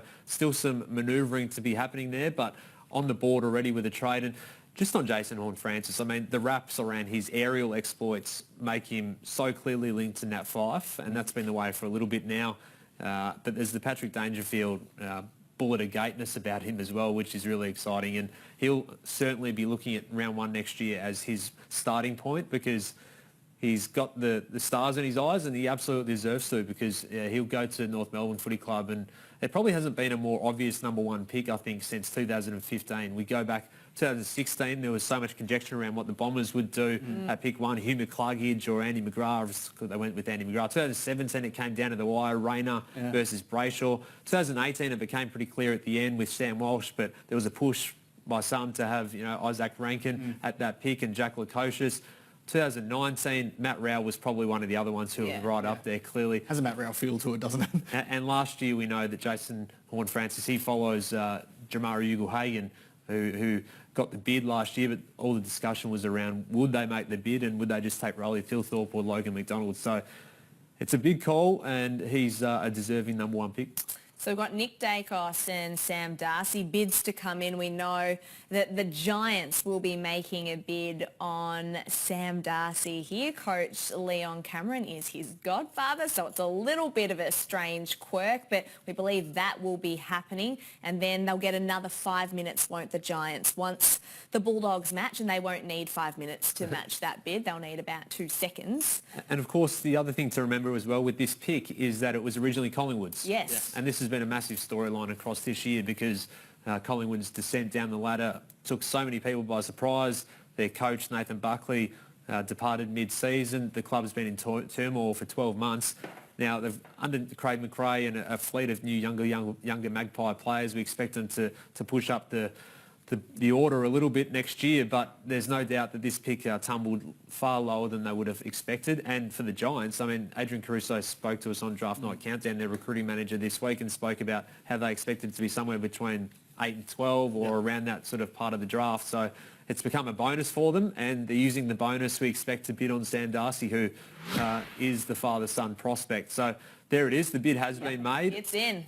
The Godfather and the Godson rule has been wiped out because the Bulldogs will match this one. But yeah, it's an interesting little quirk, isn't it? I wonder what the phone call will be from Das to Leon tonight or tomorrow. Just a bit of fun. I mean, what's your Bit of view? fun. Well, The Bulldogs would say, well, why it's are not, we because it's here? costing them more points. Yeah. And you look at Nick Dacos, I mean, if a bid comes to him, say at pick 3 or 4, I mean, it's probably at pick 4 rather. I mean, it's costing them 1,000 points less than maybe they would have had to pay. If you're North Melbourne, and I know they've taken Jason Horne-Francis, but I just believe in making the clubs pay the highest possible price for the best possible player in Nick Dacos. No, that's fair enough, and there's definitely a lot of clubs out there that would share that view. I mean, Nick Dacos has signed for 4 years already. He's already extended his contract before nominating the Collingwood Footy Club as his preferred destination under the father-son rules, which is absolutely legal under the AFL rules. So, yeah, there's that way up. It's a constant debate, isn't it? What do? Do you make your guy, or do you put the bid in as well? So Sam Darcy, obviously, he's such an important player in the future for the Bulldogs. At 205 centimetres, his athleticism is fantastic. You can see why the Giants would look at him. They've looked at other key position players around this mark, Josh Gibcus and Mac Andrew. They've got in Jared Brander through the delisted free agency window as well. It's probably an area that they would need to bolster if they could go tall. But yeah, his performances at the mid-season mark of the year really rocketed him up the ranks. And I remember speaking to you, Riley, and through the year, it was he just kept on rising as the performances come and come. So yeah, Sam Darcy joins the Western Bulldogs now officially. Officially a Bulldog, which is such a wonderful story. His dad, obviously, Luke Darcy, playing there, and his late grandfather, David, playing 133 games for the Western Bulldogs as well. Sam Darcy, 205 centimetres. He is a man mountain. When I stood next to him at the Metro Country training session at Sandringham a couple of weeks ago, he towered above me, and he is a very, very good talent. I just wonder how this changes the complexion of the Western Bulldogs forward line going forward, and whether or not now with that three-headed monster that they've got with Jamari Ugle-Hagan and Aaron Norton. And you've also got Josh Bruce, which you've got to factor in. Won't play footy in 2022 or for the large bulk of 2022 due to that ACL injury, but he's due to come back eventually. How that changes their forward line long term, clearly it's going to be incredibly hard to stop if they're all on the same forward line, but I wonder if it means that maybe Aaron Norton goes back. He was drafted as a defender a few years ago. He's turned into an elite forward who can take a great contested mark. Or do they have plans for Sam Darcy potentially to go into the back line one day throughout his career? So there's a lot of things for Luke Beveridge, to weigh up over the next few years in terms of this Western Bulldogs forward line. In saying that, it's not a bad headache to have. It's a very good headache to have. It's one that he'll be toying with, I'm sure, this summer and then certainly long term when Jamari Ugle-Hagan, when Sam Darcy, when those two fill out, when Josh Bruce comes back to their football club. It's going to be very interesting to see how it unfolds. Well, Jason Horne-Francis is this year's #1 draft pick. Not only will he be making the move to Melbourne, but he'll also receive a $10,000 portfolio from NAB, a 12-month ambassador agreement, and the opportunity to engage with a dedicated NAB private client manager to support his financial goals now and into the future. And Jason joins us now. Jason, congratulations on being this year's #1 draft pick. You wanted to go #1. Goal achieved. Did the Roos give you, I guess, a heads up at all before tonight? No, they didn't give much away. But yeah, I'm just really grateful and yeah, it's a really special moment. What's the overwhelming feeling? Is it a little bit of relief? I mean, you're obviously really, really excited and happy, but are you sort of relieved a little bit? Yeah, there's a little bit of relief there. Yeah, finally happened and we can finally get stuck into things. How's the moment, Jason? You finally are at this point. You've got the sparkling blue polo on. It looks like it fits pretty nicely. How's the moment once it finally came through? Yeah, it fits pretty good actually. Yeah, the moment was really good. Yeah, it was really special to have yeah, my mates and mum and dad especially there right next to me, and my nana behind me, and then obviously sharing it with Benny and my manager and Jade, his wife. And yeah, it was a really special moment. Do you get a moment now to reflect on the last couple of years and what you've achieved as a player and person to get to this point, to be the first North Melbourne Football Club #1 pick in history? Yeah, obviously I've put in a whole lot of hard work, and I can't thank everyone that's been around me enough for their support, and yeah, I just think it's a really exciting time for all of us, and yeah, I'm really excited. Jason, congratulations. Have you given yourself a moment to think of what it will be like, either tonight or in the past, of running out for the North Melbourne Football Club next year, and just how great a moment that'll be for you?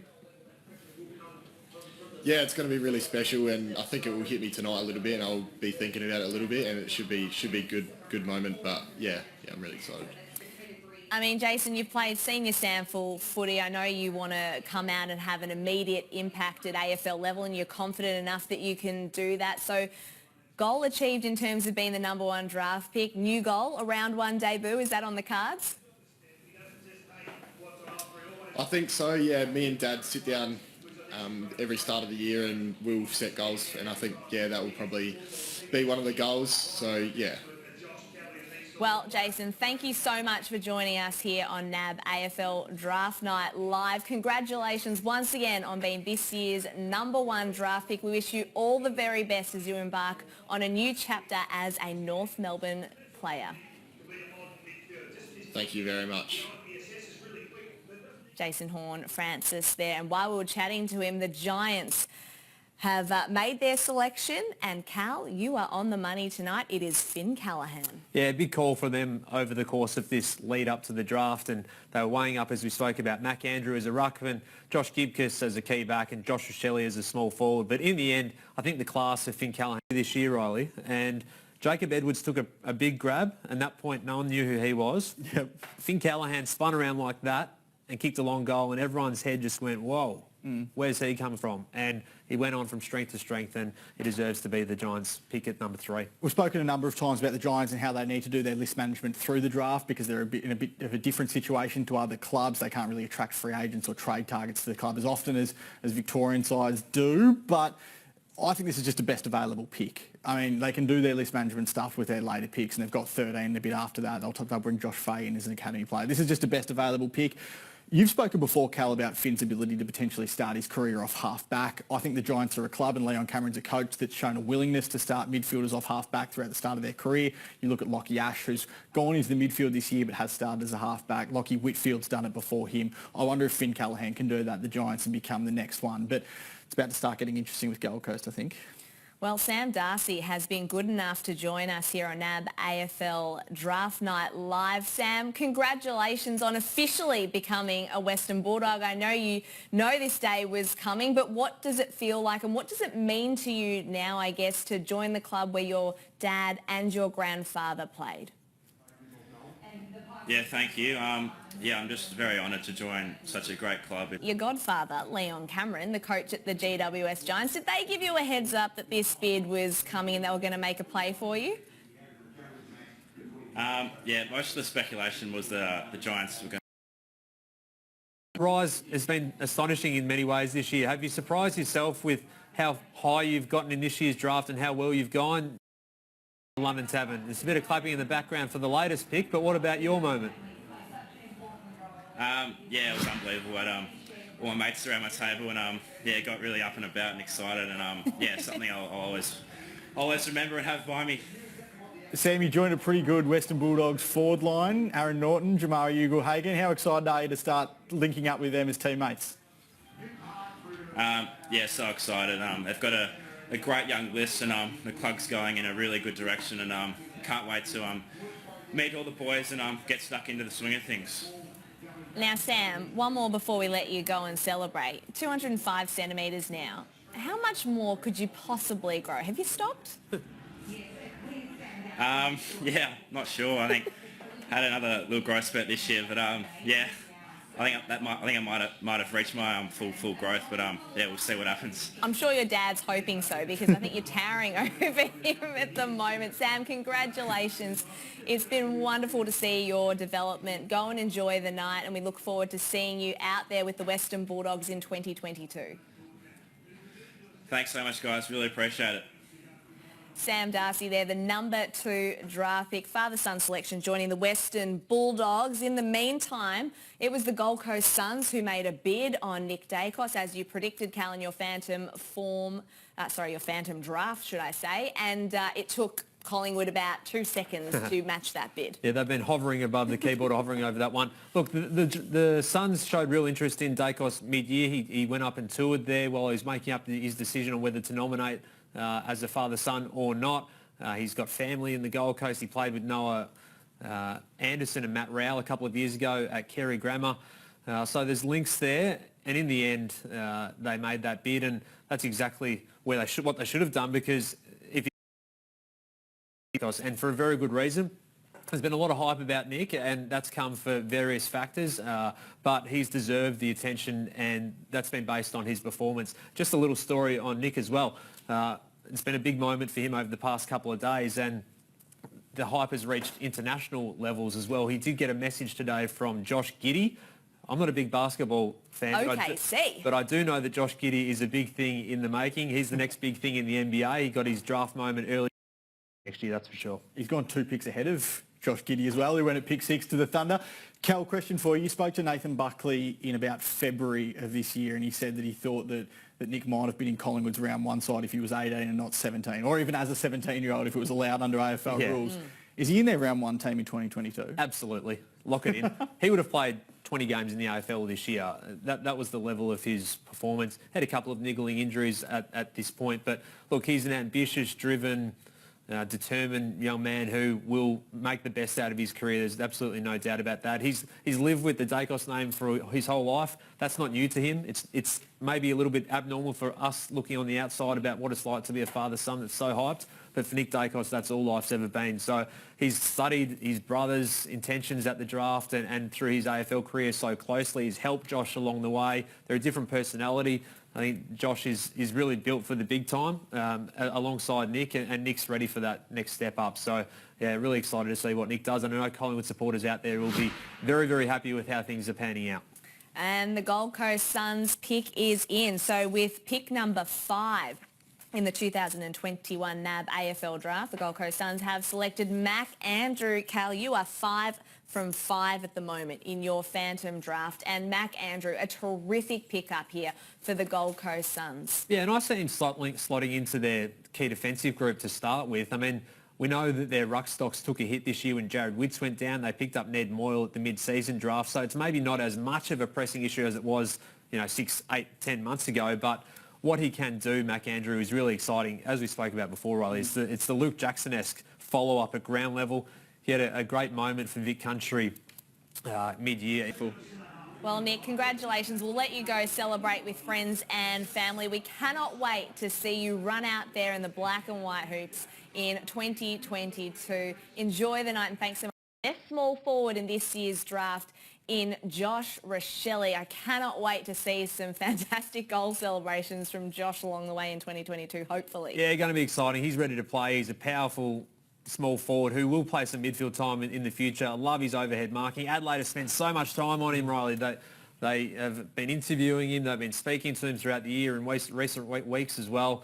And he's ready for the move. He's had to make that adjustment already. He's gone to boarding school in Melbourne, having grown up in the country. So he's ready for that adjustment, and he brings something different to their mix. And he ended up edging out Ben Hobbs and Josh Sin for that spot. And it's this ability. He's just got some line-breaking ability in the forward half, and so exciting when he's got the ball in his hands. Some players don't want the moment. Yep. Josh Rochelle wants the moment. This was on the cards from a few months ago when Adelaide went into the trade period, alerting clubs that they wanted a forward half difference maker. They wanted a Zippy Small on their radar. Now is where it gets interesting though, Cal. Yes. Because Hawthorn has the next pick and no one's known where this is going to be and who it's going to be and what they're going to do and how it's going to shape the rest Gut of the feel, who is it going to be? Well, the weight of numbers has been with Josh Ward, but Matt Johnson certainly has real interest from the Hawks and from internally at the Hawthorn Footy Club as well. So we know about Sam Mitchell's influence on this draft group for the Hawks. I spoke to Mark McKenzie, the list manager at Hawthorn, earlier this week on Draft Night Countdown, and there's no doubt that he's played a big role, Sam Mitchell, the new coach, in how they decide around their next pick. So this one will factor in the next few picks. It's Ward, it's Hobbs, who they've also spent plenty of time on. Do they have enough Hobbs types in their midfield? Is Ward the inside-outside option for them? Is Johnson the guy that they should look at? Or do they spring an absolute surprise and go at all? Someone we haven't spoken about as much around the Hawks pick. We know Will Day a couple of years ago was a slight surprise when they took him at that point. They need a midfielder though. I think the midfield is the priority, isn't it? And the Zai Wanganeen-Maliri is someone they've spoken to and about a lot as a wingman.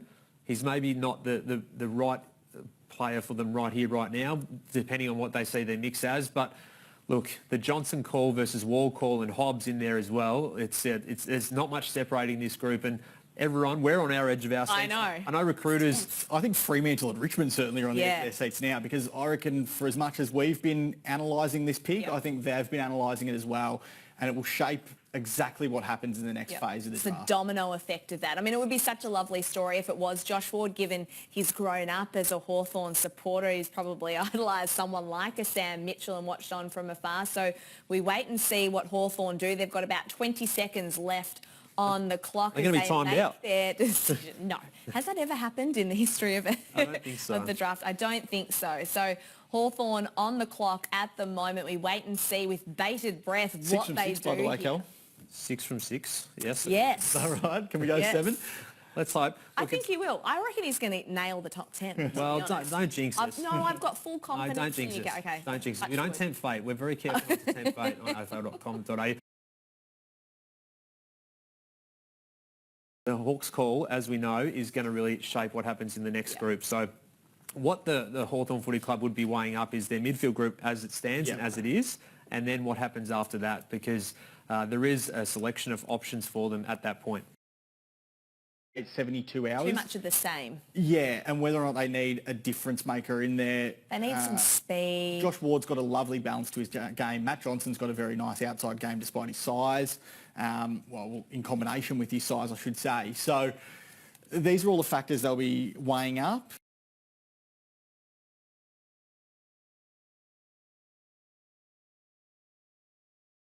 Really, really valuable. Then you look at Fremantle, Richmond. Fremantle, we know Fremantle has a very bold plan to have a flag in the next 4 years, 2 if you include an AFLW premiership as well. They've outlined that publicly for the first time. And look, they haven't played final since 2015, and these next two selections that they have could play a big role in getting them to achieve that goal. Yeah, and they need to make these ones work, don't they? And we know that Adam Cherry left the footy club, put in 4 really good years, was a good selection in the 2017 draft alongside Andy Brayshaw, who might be a future skipper of that footy club. We know a couple of years ago, Caleb Sarong was such a great selection as well, won the Rising Star.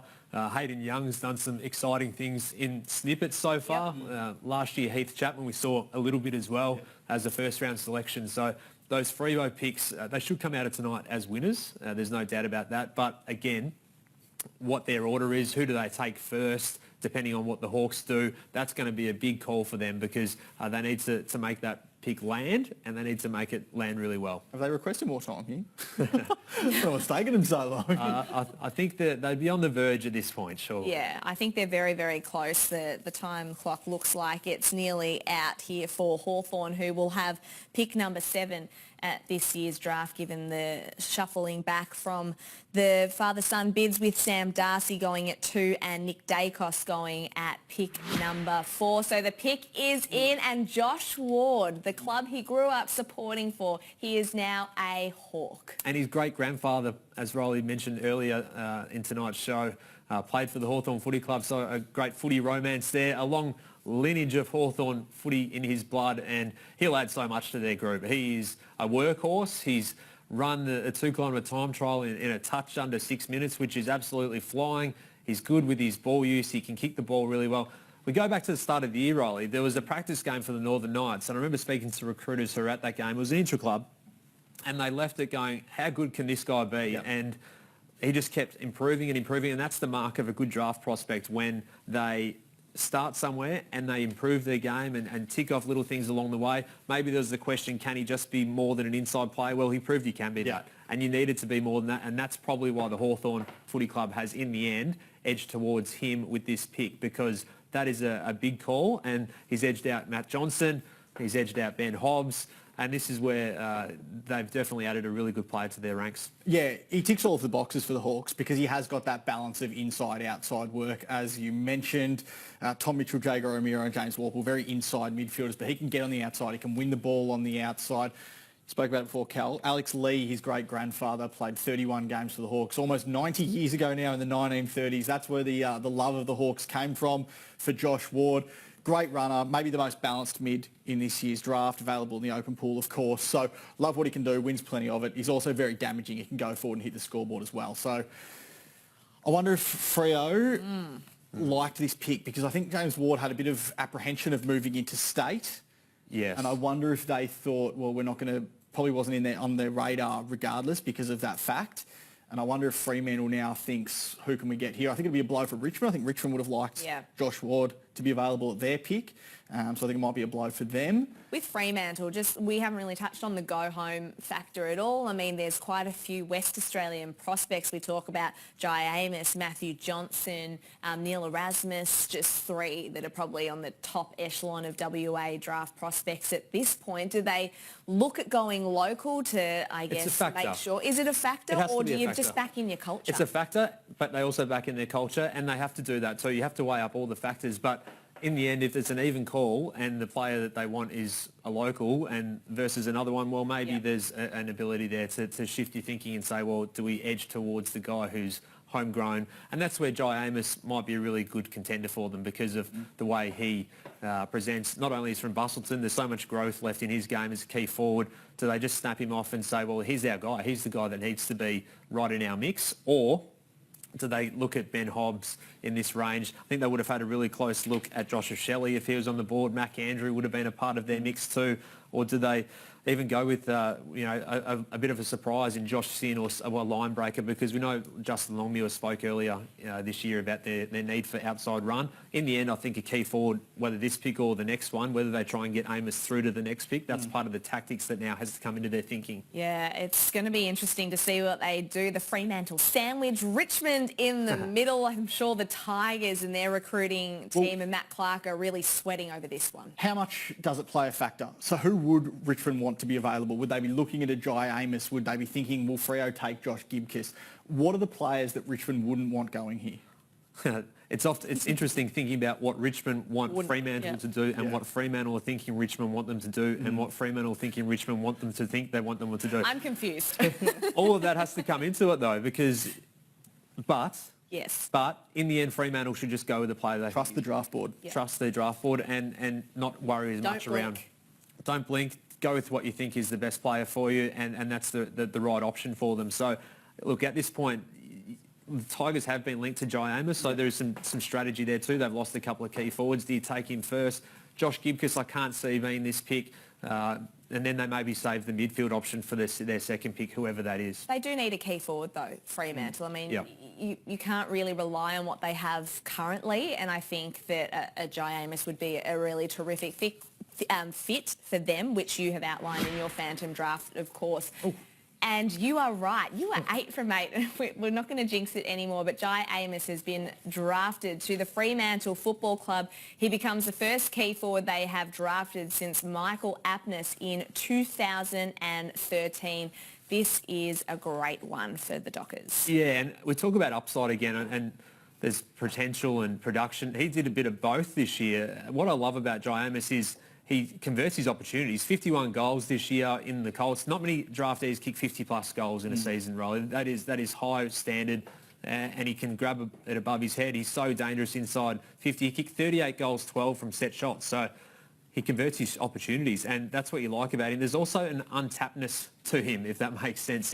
There's so much growth left to come in him. It was his first real year in the under-18 or Colt system in WA. He's been driving up and down from Bustleton, so it was a sort of a round trip of 4 or 5 hours for training and games, a training once a week, a game once a week. So what he was able to produce in light of all that is fantastic. He's a really down-to-earth kid. He takes it in his stride, and for the Dockers to pick up a key forward, it's a great coup for them.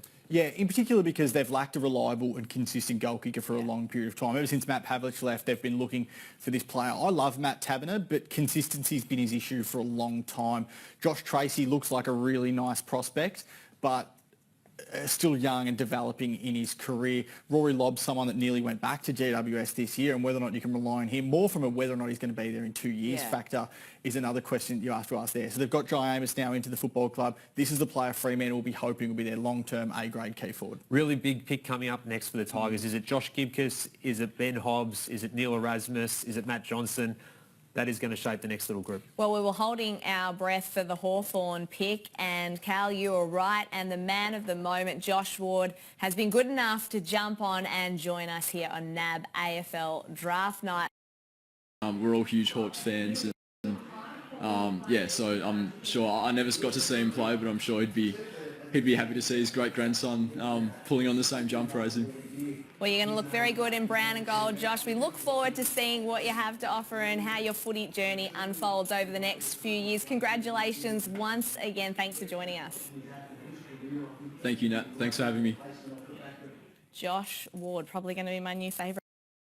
What's to come still in the draft? Yeah, it is. They've got the option of a midfielder in Ben Hobbs or Josh Gibcus, who we've tipped to be the guy here. And it's a key back versus a midfielder. How do you separate those guys? In the end, I think the debate will be about that player in the defensive line versus the midfield option. And it's really hard to separate that because they're completely different. They might also look at what they're going to get through at their pick 15, which is now a couple of picks later at pick 17. They might think that a midfielder might get through to there that isn't that different to what Ben Hobbs might produce. So will the key defenders still be, though, there at that point? That's a really difficult part of having this early choice. But in saying that, it's so hard to find key position players. That's why we've seen Jai Amos go at pick 8, and it's why we could see Josh Gibcus go. Well. At Josh pick 9. Gibcus goes at pick 9 to the Richmond Football Club, as you predicted. And this is terrific. The best defender in this year's draft pool, the Jake Lever, the Harris Andrews of this year's draft, whatever you want to call him, he is going to fit very nicely into Richmond's backline. He will. There's so much to like about Josh Gibcus in his aerial exploits. He's a star when the ball's up for grabs, when it's kicked in the air, and he reads the ball really well. I'm interested to see the combination of him and Noah Bolter, Riley. There's a couple of freestyling type of key backs who can do a little bit of everything. Wouldn't shock me if in the future he could play in the forward line. There's a bit of that to him, and I do believe that he's got the capability to do that and to be the guy who can move up the ground. Look, he's a pretty quiet character, but a determined one too, and yeah, he'll slot into that group pretty well. I think internally they were, like we were externally, a bit surprised that David Asprey called time in his AFL career with 1 year remaining on his contract. They bring in Robbie Tarrant to the football club. He's also someone that's wanted to improve the attacking side of his game. They just lost Bashar Hooley. They've tried a number of players across half-back over the last sort of 12 months. Marlene Pickett went back there for a little bit. Daniel Rioli went back there for a little bit. So he can actually influence the attacking side of Richmond's game. Just want to give a little shout out, a little pat on the back to Cal here. I know we keep saying he's now 9 from 9, but no one had Josh Gibcus. I think even internally at clubs, not necessarily Richmond, but elsewhere, thought that Josh Gibcus was... He kicked 4 goals in the grand final as a bottom-age player for Subiaco, who's nearly best on ground there. Continued to dominate in the midfield there for Subiaco earlier this year. 28 disposal average and is just a jet around the ground. So he's one of the most steely, determined players I reckon I've spoken to this year, and it's a good local pick for them. They've gone 2 local players, Riley. I had a club tell me early this week, lock him down for 250 games if he stays fit across his career. Just a really ultra-reliable player. He's also a two-way runner, which I think is important because that was what Adam Chera was. They lost that when Adam Chera left the club to go to Carlton, and everyone needs defensive runners in their midfield. He's a great size at 190 centimetres, strong ball winner that can go forward and impact on the scoreboard, but two-way runners don't come around that often in elite midfield talents, and that's what Neil Erasmus is. He did a running session with Port forward Mitch Georgiades. He was telling us on the Road to the Draft podcast earlier this year in the pre-season, and he said that really tested him out, but it was good to get a taste of what they're doing at AFL level. So congratulations to Neil Erasmus, who is now a Fremantle Docker, joining Jai Amos as well at forward. Geez, I can't believe Kaltumi's 10 from 10, but we turn our attention now to St Kilda and pick number 11. Is it Nazaya Wanganeen Malira of Riley? Because as you reported 24 hours ago, that St Kilda had gone over to South Australia to do a little bit more due diligence. Yeah, they went to South Australia as soon as the borders opened on Tuesday morning for some last-minute draft prep. That gives the indication that Nazaya Wanganeen Malira is going to be their man here.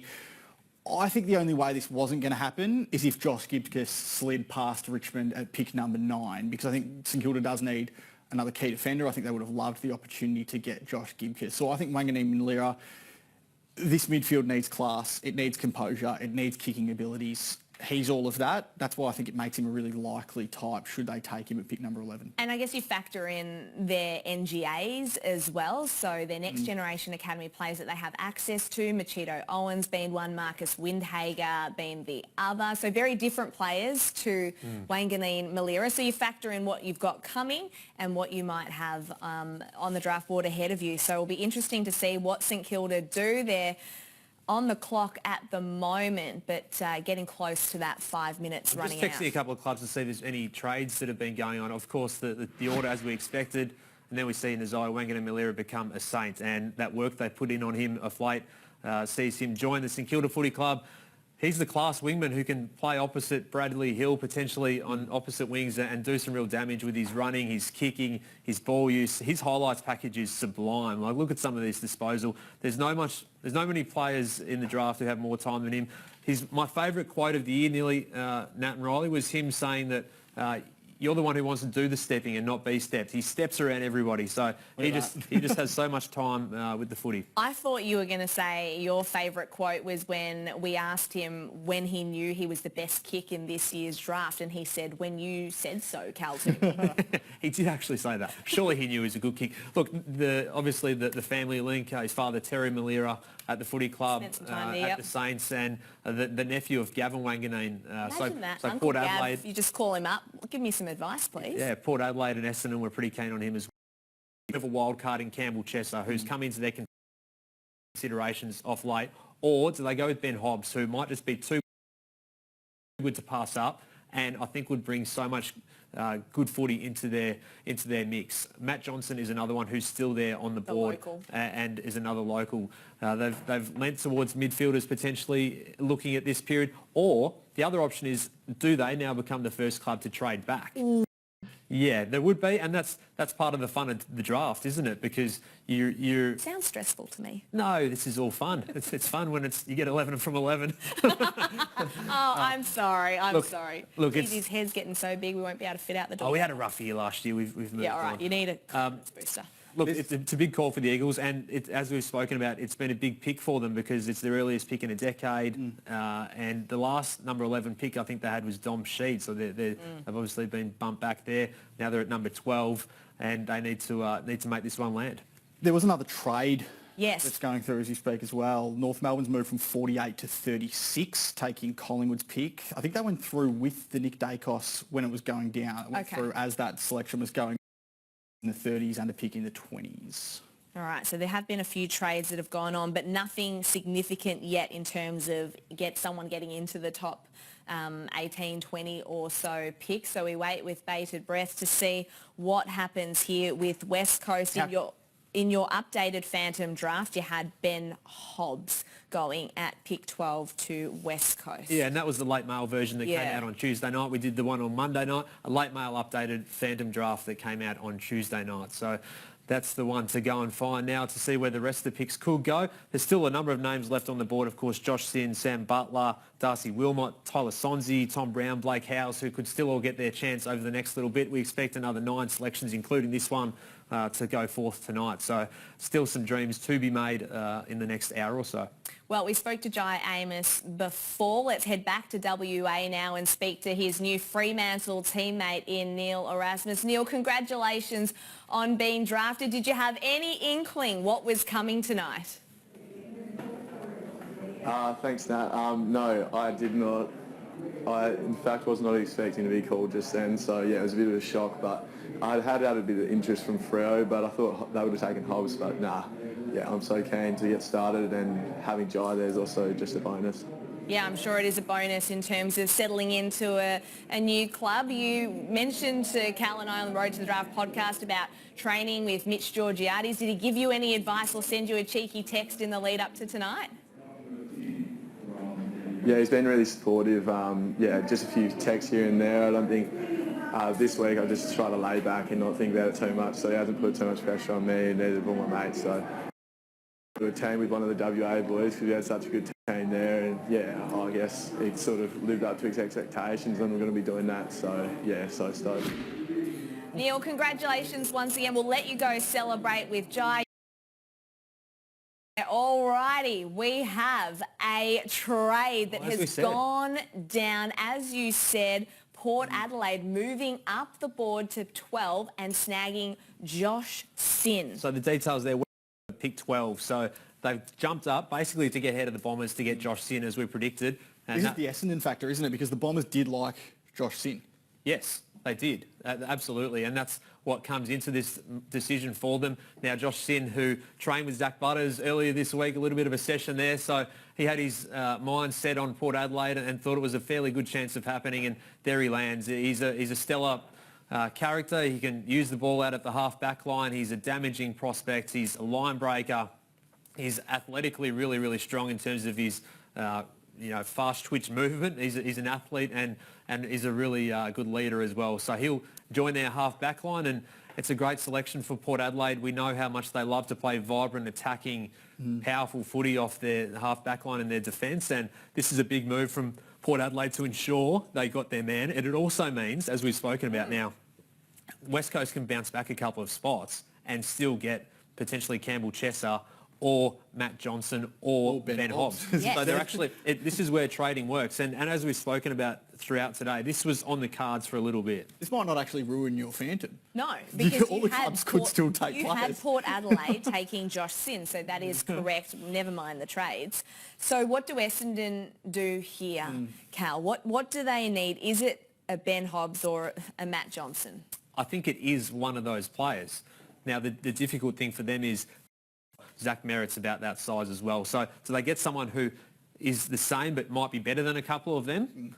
Or do they get Matt Johnson and maybe look at him as an outside midfield option, 192 centimetres, but breaks 20 seconds in 3 seconds. He's 20 metres in 3 seconds. His agility is really, really strong. He can jump. There's a lot of factors to his game, and he's a good outside uncontested type of midfielder who eventually we'll see become a bullocking, bigger inside midfielder, I think, in time. So there's a lot to work with there versus Ben Hobbs, who probably plays round 1 for them next year. So I think if they're them, they'd be weighing up those guys. The other option that they have shown interest in recently is Blake Howes. Now, they've spoken to him recently, and he would be a little bit more of a smoky pick, but there's no doubt that could come to fruition at different points. 192 centimetres, Matt Johnson, as you mentioned, so they're a bit taller, a bit more height, can play on the outside. Is a bit more of a point of difference, which I think everyone's looking for in their midfield. As you mentioned, might be a bit more of a development player than Ben Hobbs, who's ready now, go, go, go, all-action type player. But this is where it gets really interesting, and this is why clubs do the trades. Can I just say... So there we go. Essendon have drafted Ben Hobbs with their pick. They're the competitive beast, the co-captain of Vic Country, and that was what you originally had on your Phantom Draft. Yeah, well, we thought he might get through a few picks. Yeah. And there was a reason for that, because clubs become, with inside midfielders, sometimes they feel like they've got enough. Yep. And they don't need any more within their group. But this is a good pick for the Bombers. I think this is a footy club that can add some extra spice into their midfield. He's determined. He's a dogged leader. He wants and will bring out the best in others. And he'll do it through absolute work ethic and a really timeless approach that has worked for footballers for decades over, and that's a hard attack at the footy and a competitiveness. So we talked about his competitiveness earlier, Riley. He will complement that midfield group well, just in terms of adding another inside ball getter. Had a dream to play on the MCG as well. Always wanted to play there on a consistent basis. Told us earlier this week that he thought Richmond was a real chance and that he'd love to play for the Tigers because it meant that he could play on the MCG, can move up 2 spots and to give up a future second-round pick, which is a pretty hefty price to pay to move 2 spots.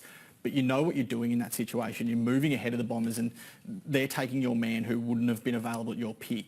Love the move. Love how... Surprised if they went with Johnson over Chesser, but that is an option for them to weigh up. Despite the fact that he's a local, Matt Johnson? That's my feel. That's my read on it at the moment, and I think that's part of the move I like back. it. Look, I might be proven wrong in a couple of seconds or a couple of minutes once they're finished on the clock, but Campbell Chesser was in their thinking for what they started at 10. Where are they now? They're at 14. So that's been part of their estimations on what happens there. However, as an attacking half-back / wingman, really athletic, he'd be right in there thinking. What that would do for Johnson is interesting because I couldn't, if it went that way, both of those players I don't think would be in the mix for the Giants pick once they get on the board their next So selection. could Johnson slide a little bit then if he isn't taken by West Coast here at this pick 14? Yeah, I mean there's a couple of clubs there, whether the Lions would look at him with one of those selections, whether the Tigers at their pick, the Tigers would probably pounce, I think, because they were looking at midfielders for pick 7, which became Probably pick 9. too good to overlook, really, at that mark. I mean, best on ground honours in that grand final curtain raiser against South Australia. He was terrific that day, and sort of a bit of Scott Pendlebury about him. Probably would have been in our thinking at 7, but this is just the way the draft goes, and we've seen this a number of times that, I mean, if Matt Johnson was taken at pick 7 by Hawthorn, he wasn't, and now there's the situation where he could be taken 10 picks later by Richmond. So this is just some of the things that play out across draft night. It gives you a good sense of where players are rated on clubs' draft boards. But also clubs' needs as well, like what they require and need for their list at the time. If West Coast does take Campbell Chesser here, it's a good move for them as well because he's a player that would have been available at pick 12. They've moved back 2 spots. They've got a second-round draft pick in, courtesy of Port Adelaide next year, virtually for nothing because they're going to get the player they were going to take at pick 12 anyway. I don't think they would have taken Sin, maybe Hobbs, but they're going to get a player that they thought was available. They would have liked that batch of players, and they're going to get one of them. Yeah, that's right. And the Chesser move, if it does go, checkmate, if they get him through, the chess mate. Oh, no. Well, if it goes that way. That really fell flat because you actually had to explain that joke to us. You were on a different wavelength. We're working on different wavelengths at the minute. But look, if he's working on an 11 from 11 wavelength. Yeah, I know. 12 from 12, sorry. Oh. So the Chesser, if they had made this move back and he's still there, then it would make sense that they've picked up a player. There we go. Campbell Chesser comes through with the goods at the Eagles pick, and they picked up a player they were considering at their first pick.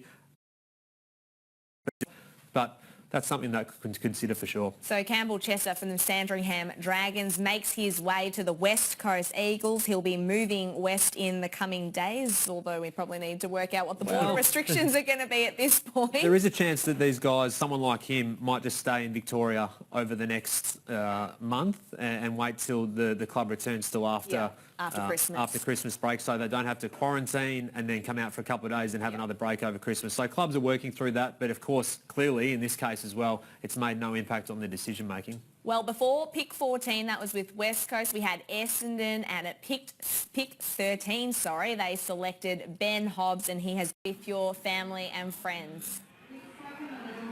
Thanks so much, Nat. Appreciate it. Ben Hobbs there taken to the Bombers. That's a nice little connection. Dad and both grandfathers barrack for the Bombers, so he'll fit in very nicely there. Talks about Campbell Chesser, because I remember watching the Eagles on a Monday night game against North Melbourne in the pouring rain when they were down by a couple of goals late in the season. They needed to take the game on off half-back, and they just didn't look like they were capable of doing it, nor did they have the players capable of doing it. They might have one now. Yeah, they do. And he's a player who can do some really damaging things, and there's no doubt about that. Now, the focus from a Giants perspective is what they do from a needs perspective. Do they go small forward or do they go tall defender? Because they were looking at small forwards and tall defenders with their first pick. Now, they obviously went with a midfielder there, so you thought, okay, there's probably a chance to rearrange things in their order and see if someone can be a more needs pick. And I've obviously discussed trading as well, but we don't expect that one to happen at this point. Was that because, and we mentioned this off the top of the show, the GWS trading destinations were Port Adelaide and West Coast, who actually did a trade themselves to move up. So the Giants have sort of been left a bit cold here in a sense, but we know the small forwards that are available, whether it's someone like a Jesse Motlop or a Sam Butler. Jake Saligo's been linked to them. Well, the Giants have sprung a little bit of a surprise here for us on NAB AFL Draft Night Live. They have selected with pick 15, Lek Alir from the Central Districts Football Club, a mature age player. He's 20 years of age, extremely athletic. We saw him smash the record in the running vertical jump at the SA Combine, and he now joins Finn Callahan as the Giants' second pick of the first round of this draft. Such a great story. Came to Australia at the age of 5 from South Sudan with his mother and his youngest sister. Spoke to him a couple of weeks ago. He's one of the most humble and likeable kids you could possibly wish to meet. Could have been drafted at 18, but just suffered an excruciating injury where he hurt his ankle, his leg. It left him with stress fractures in his foot. He's managed to come back. He spent close to 18 months on the sidelines and put together a really good season playing senior footy for Central District. He was always a forward as a junior, played a little bit on the wing. First season as a backman, and just could intercept anything that came his way. He's the type of player that will change the way that opposition sides play against GWS, because in a similar vein to Jake Lever and Harris Andrews and Alir and what he's managed to do at Port Adelaide this season, you don't want to be kicking the ball in their direction because you just know they're going to intercept the footy. So doesn't have the volume just yet. He'll get that over time. It's a ballsy pick, but I like it from the Giants. And the next pick is the Brisbane Lions, and with pick 16 they have selected a defender in Darcy Wilmot from the Northern Knights, an attacking player off halfback. He certainly is. I love the way Darcy Wilmot plays, and he's been in their sights for some time. Another player who just attacks the footy and attacks the man and attacks the ball in the air. There's not much that gets in his way. He's someone who will fit the Brisbane Lions mould. They've built a character in terms of the players they bring into their club. Built a character in terms of the competitors that they bring into their club. So he's certainly right up there in that group. And yeah, we see the running carry that he does for the Northern Knights. I think I was at this game, and some of the work that he did that day. There's only been a sample of games this year for the Northern Knights, and we see that long goal there. That came only just moments after he'd had a big corky and hurt himself. So he loves tucking the ball under his arm, and they've been looking for halfbacks and runners over the last couple of years. They've found a really good one now. The thing I love about Darcy Wilmot is he's got the run, the rebound, the flashy stuff, but geez, he can defend. He can take an intercept mark. He can play as a lockdown defender on a smaller forward or a mid-sized forward. I love that about him. You mentioned there that Brisbane have been looking for a halfback. Grant Birchall retired this year. Daniel Rich is 32. Next year, they lost Alex Witherden last year. So that's 3 footballers that won't be there long-term for the Lions. They've got someone who will be now in Darcy Wilmot. Great player, great pickup. Like it from the Lions. Also, the youngest player in this year's draft pool. He doesn't turn 18 until December 31. Imagine having your birthday There's a bit of talk that they could take him in the second round, but not much that he could go first round. I don't think. Yeah. There was the talk. No, there was a bit of word. There was a bit of word. I didn't back it. I didn't back that horse, and that's okay. But there was a little bit of suggestion that they could look at him, and they've done their work on him. There's no doubt about that. So he sort of strikes me as a bit of a Jordan Ridley type. That's the type of this sort of key defender without the kicking skills. Ridley's a fantastic kick. I wouldn't call Aaliyah a fantastic kick, but it's the overhead marking and that ability for him to do that. So what the Tigers do here now is interesting. Matt Johnson is still on the board. Sam Butler's still on the board. Do they go with Tyler Sonsie, who they've been linked to? We're down to pick 17, 18, 19 and 20. Only 4 to go in this first round and off the night. So there's some nervous guys, I'd imagine now, hoping they're within this group. Including Josh Goda, who graduates tomorrow night and doesn't want to be watching the draft on afl.com.au on his phone. So there's so many great players still left on this draft board. I'm really curious to see what Richmond does here. We know with pick 9 they took Josh Gibcus, so they've got a defender in their mix already. He's going to fit in very nicely in the years to come in the Tigers lineup. And what do they do now? I mean, Sam Butler's the one for me that, a pressure forward, can play in the midfield, whether they need a player like that, but he's one that stands out on that list that still remains. Yeah, Tom Brown's another one, a half-back. There's Blake Howes, who's in that group too as a runner. So they've really got some options. And is this the point where a trade could potentially come in? Okay. Could they be a target of another club trying to get up from the 20s? Do they trade out a little bit more or trade out altogether for a future first pick? There's been some interest in it. So there is some options for them. We know last year that they traded out their pick. This was the pick they got in exchange for trading out last year's future first round pick as a result of that deal they did with the Geelong Football Club, which saw Geelong move up and get Max Holmes in last year. So could they do it again and transfer this year's pick to next? Look, I think there's still some options for them that they'll be pretty happy with. And when I look at the board, Johnson strikes me as an obvious target. Yep. However, there are some other names there that could really look at him. Do they go for another tall? You'd probably think that's more unlikely in Jacob Van Rooyen. Is Zach Taylor a midfield sort of smaller option who could still be there that they'd have a look at? There's maybe a player that they could look at. Blake Howes is someone that I would consider strongly around this point of the draft. And Tyler Sonsie, who we spoke about just a little bit before, has match-winning capabilities to do that. It's getting hard to overlook Matt Johnson here, I think. Yeah, you wouldn't want him to slide too much. I mean, more, because he is a talented player. Yeah, and I think Richmond does need midfield class around the ball. He's so good in traffic. That's what really stood out to me. I think they're a midfielder light. Trent Cochrane's coming towards the end of his career. Yeah. In saying that, you've got to look at draft and trade periods holistically and over a period of time. They've brought Thompson Dow, Riley Colley-Dawkins to their football club, Jack Ross over the last 2 or 3 years, who haven't actually got much footy under their belt and will be looking for their opportunity in 2022. So Matt Johnson would join a queue if he was to join Richmond, but I still think they need to fill out that midfield going forward.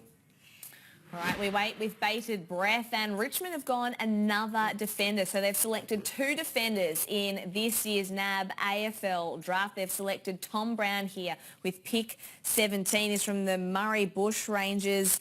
Really composed. He had an ankle injury in the first half of this year, but returned in the middle of the year and really showed his wares. Yeah, he did, and he certainly has been a player who, through moments and different patches of games, he's shown what he can do off half-back. His aerial work is really impressive for a player his size. He rebounds well. He is composed with the footy. He's got a lot to like. And in footy speak, he's still a baby. There's still a lot to come and a lot of development to come with Tom Brown. And I really enjoyed speaking to him only a few weeks ago. He's a level-headed kid, and there's a lot to like about what he does on the field too. So the son of Paul Brown, who played 84 games, I think it is, for Geelong, and including a couple of grand finals in the 90s, won't get through to the Cats. And there's been some... I'm thinking now, though, Riley, is from Matt Johnson's point of view, there's some clubs out there that I think would be looking to see if they can trade in and grab him before he slides any further or is available any deeper into the draft. Would North Melbourne at this point be trying to get up the board and find another midfield option for them?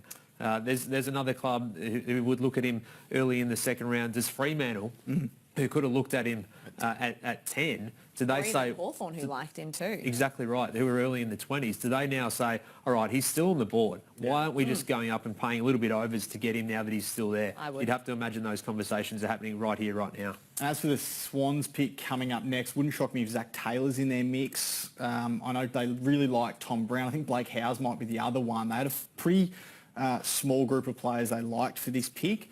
Wouldn't shock me if Zach Taylor's their man. We've heard clubs that really love him late in the first round, so maybe he could be an option for them there. But you got to think Hawthorn's thinking, do we go ahead and give up 21, 24 to try and move up to a spot here? And you got to think if clubs around the market said, well, our player's already off the board, should we slide back a little bit? Maybe they're a real shot for Matt Johnson. Well, if the Swans do like Zach Taylor, there you go. Well, they don't. At this point, it's Angus Sheldrick at pick 18 to Sydney Swans. He's from the Claremont Football Club, an inside midfielder. Yeah, I mean, this is probably the shock of the night alongside Lee Kalia earlier this round. And Angus Sheldrick's ability to find the footy in tight, in close. He's a competitor. He's so tough when he's got the ball in his hands. We see him there on grand final day. Look, there's so much to like around what he can do as an on-baller, and we saw it as he just pushed his way into that Western Australian midfield. This will come as a surprise for many, I think. He had some interest from the Cats in the 20s, and that was probably seen as the most likely starting point for him.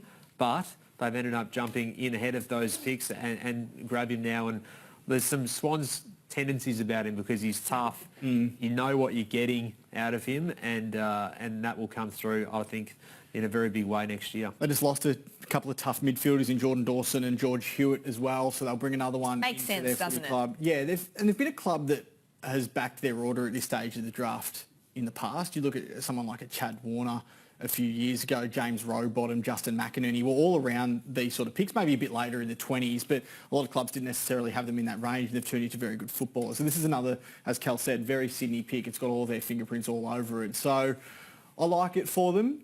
It'll be interesting to see how it changes. Clubs' perspectives later on in the draft. I mean, Melbourne's still got a lot of good players on the board that I think maybe they might not have thought would have been there. Yep, so Sam Butler, you've got Tyler Sonsie, Blake Howes, Matt Johnson is the obvious one out of the group. I think Blake Howes would be a really good chance here at this pick. I think if he's available, there'd be a good chance, and he is available. He was in the mix all through the lead up, and they're looking at one of these running players, potentially in Chester or Brown or Wilmot if he was there. They looked at moving up the board, potentially at that Giants pick.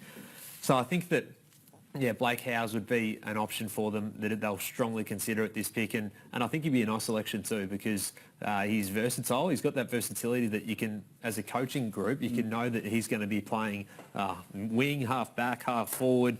I think some of his better form this year come as a half-back and then as a wingman deeper into the season. So they have a big call to make, the Premiers. So if Matt Johnson is still on the draft board at the end of tonight and Fremantle hold the first pick of night 2 at pick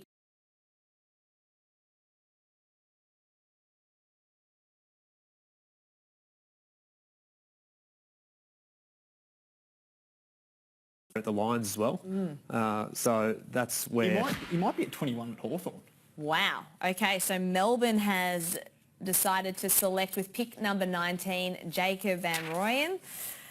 Thoughts on this one? Surprises late. Yeah, I know. I think we're all a bit shell-shocked here with a couple of the selections. He's competitive. I thought the Lions would probably take him the next pick, so it's not too much of a reach at all. He's a competitor and the swingman of the draft crop. He's always been around this part of the draft as this has gotten closer, and yeah, his ability to go forward at different stages this season. He averaged nearly 4 goals a game. I know some clubs had him ranked as probably the second or best third tall in the draft pool. I think the Demons would have seen if they could get up the order to have a look at Jai Amos at different stages. They didn't or weren't able to do that. That meant that Jacob Van Rooyen became an option for them deeper on. So they would have looked at Howes, they would have looked at Butler as well, Sam Butler, but in the end he's sort of become the obvious one there because of his ability probably to play both ends of the ground, and he does provide him some coverage and to develop at his own pace. Let's face it, what do they need? It's the best available pick for them because they're the reigning premiers who've got an awesome list across the board. I wonder if they see immediately his best footy being as a forward. The reason I say that, Stephen May and Jake Lever, we know they're the two best key defenders in the AFL at the moment. They've just signed Harrison Petty through until 2025, only in the last couple of months. A premiership player for them. They've got Adam Tomlinson coming back from an ACL injury, who probably would have been in that premiership team had he not done his knee earlier this season. So they've got a really good batch of key defenders. I wonder if they see him as a key forward to start his career. So Brisbane have the last pick of the first round at this stage. Whether or not anyone wants to move up the draft board and trade in, if they want to snag a player like a Matt Johnson or perhaps a Sam Butler, if they're eyeing off one of those talents that is left on the draft board at this stage. The other thing is this is the last pick of the protected zone, so St Kilda supporters might just be sweaty on this one. Cheeto Owens? I did tell you to just relax a little bit, and it looks like that's going to play out that way, unless things have gone awry for them in their order, and maybe they do take a punt on Cheeto Owens, who's the St Kilda NGA player, and after this pick, he's tied to them without any trouble. So that's an option for him. Sam Butler's another option who could be around this mark. I think Blake Howes would be in consideration too. So we're talking about the same group of names. I don't see Josh Goder as much for this pick. Would they look at Jesse Motlop as a small forward? Potentially. You know, they could kill a couple of birds with the same stone in this draft by picking up a half-back and a small forward, two roles that they've tried to look at in different periods of the last couple of years in off-seasons. It'll be interesting. Blake Howes in their mixture as well, as you reckon? Yeah, I think so. Or do they take a bit of a shot at Tyler Sonzi's talent and try and get him up? I think that's probably another more club unlikely. that can probably afford to do that, given they are pretty well rounded across the board. Yeah, they are. Connor McDonald as well could come into considerations. He's got the Brisbane type about him, a really consistent midfielder. I'm not sure they need that type as much, given the strength of their on-ball unit, but that is a call that they could make too, and there is some interest around there. Let's go back to a theme we've been talking about throughout the backstage of the second round. Is Matt Johnson now available at 23 at Hawthorn? He's a good chance to be. But Fremantle will hold the key to a lot of things, because I think Fremantle's going to have the choice of Josh Goder, Matt Johnson or move. Or trading, yeah. So that's a big decision for them to make. That's going to be huge. So what time does it all start? They're allowed to discuss trades tomorrow? Yeah, there's allowed... There's a window. They're discussing about 3 it now, minutes. but when it's officially allowed to be lodged... Yeah.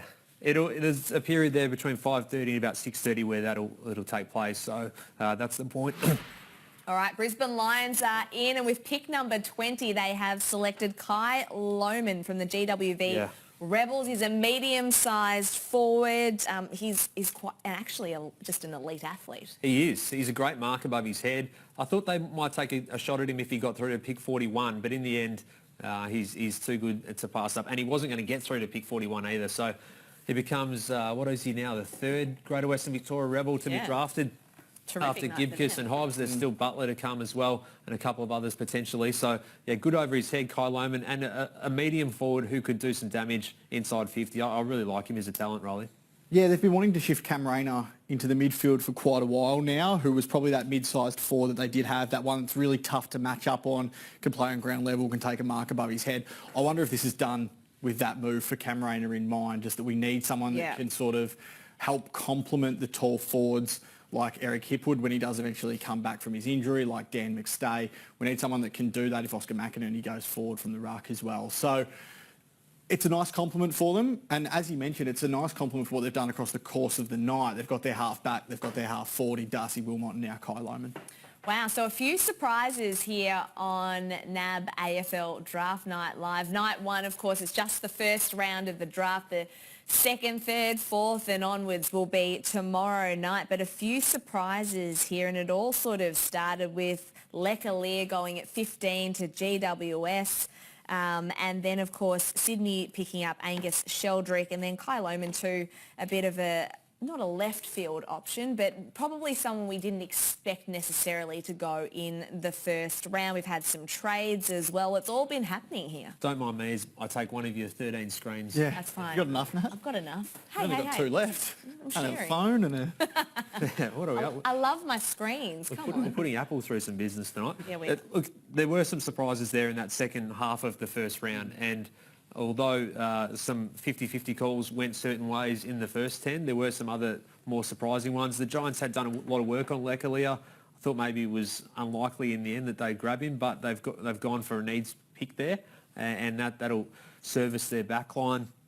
Obviously, before that, there was some big calls there with the trade with the Port Adelaide Footy Club and also West Coast making that move and keeping both parties really happy there. It was something that we thought earlier on that it was something that had been arranged and talked about, and in the end it came through. So a couple of surprises there and some good players left on the board too. All right, it is time now to check in with St Kilda's newest draftee in Nazaya Wanganeen-Malira, and he joins us now on NAB AFL Draft Night Live. Nazaya, congratulations on being drafted. Just talk us through what, I guess, the last 24 hours have been like for you. Did you have an inkling at all? We know that the Saints sent their recruiters over this week last minute to do a little bit more due diligence. How did it all play out? Yeah, it was pretty nervous 24 hours.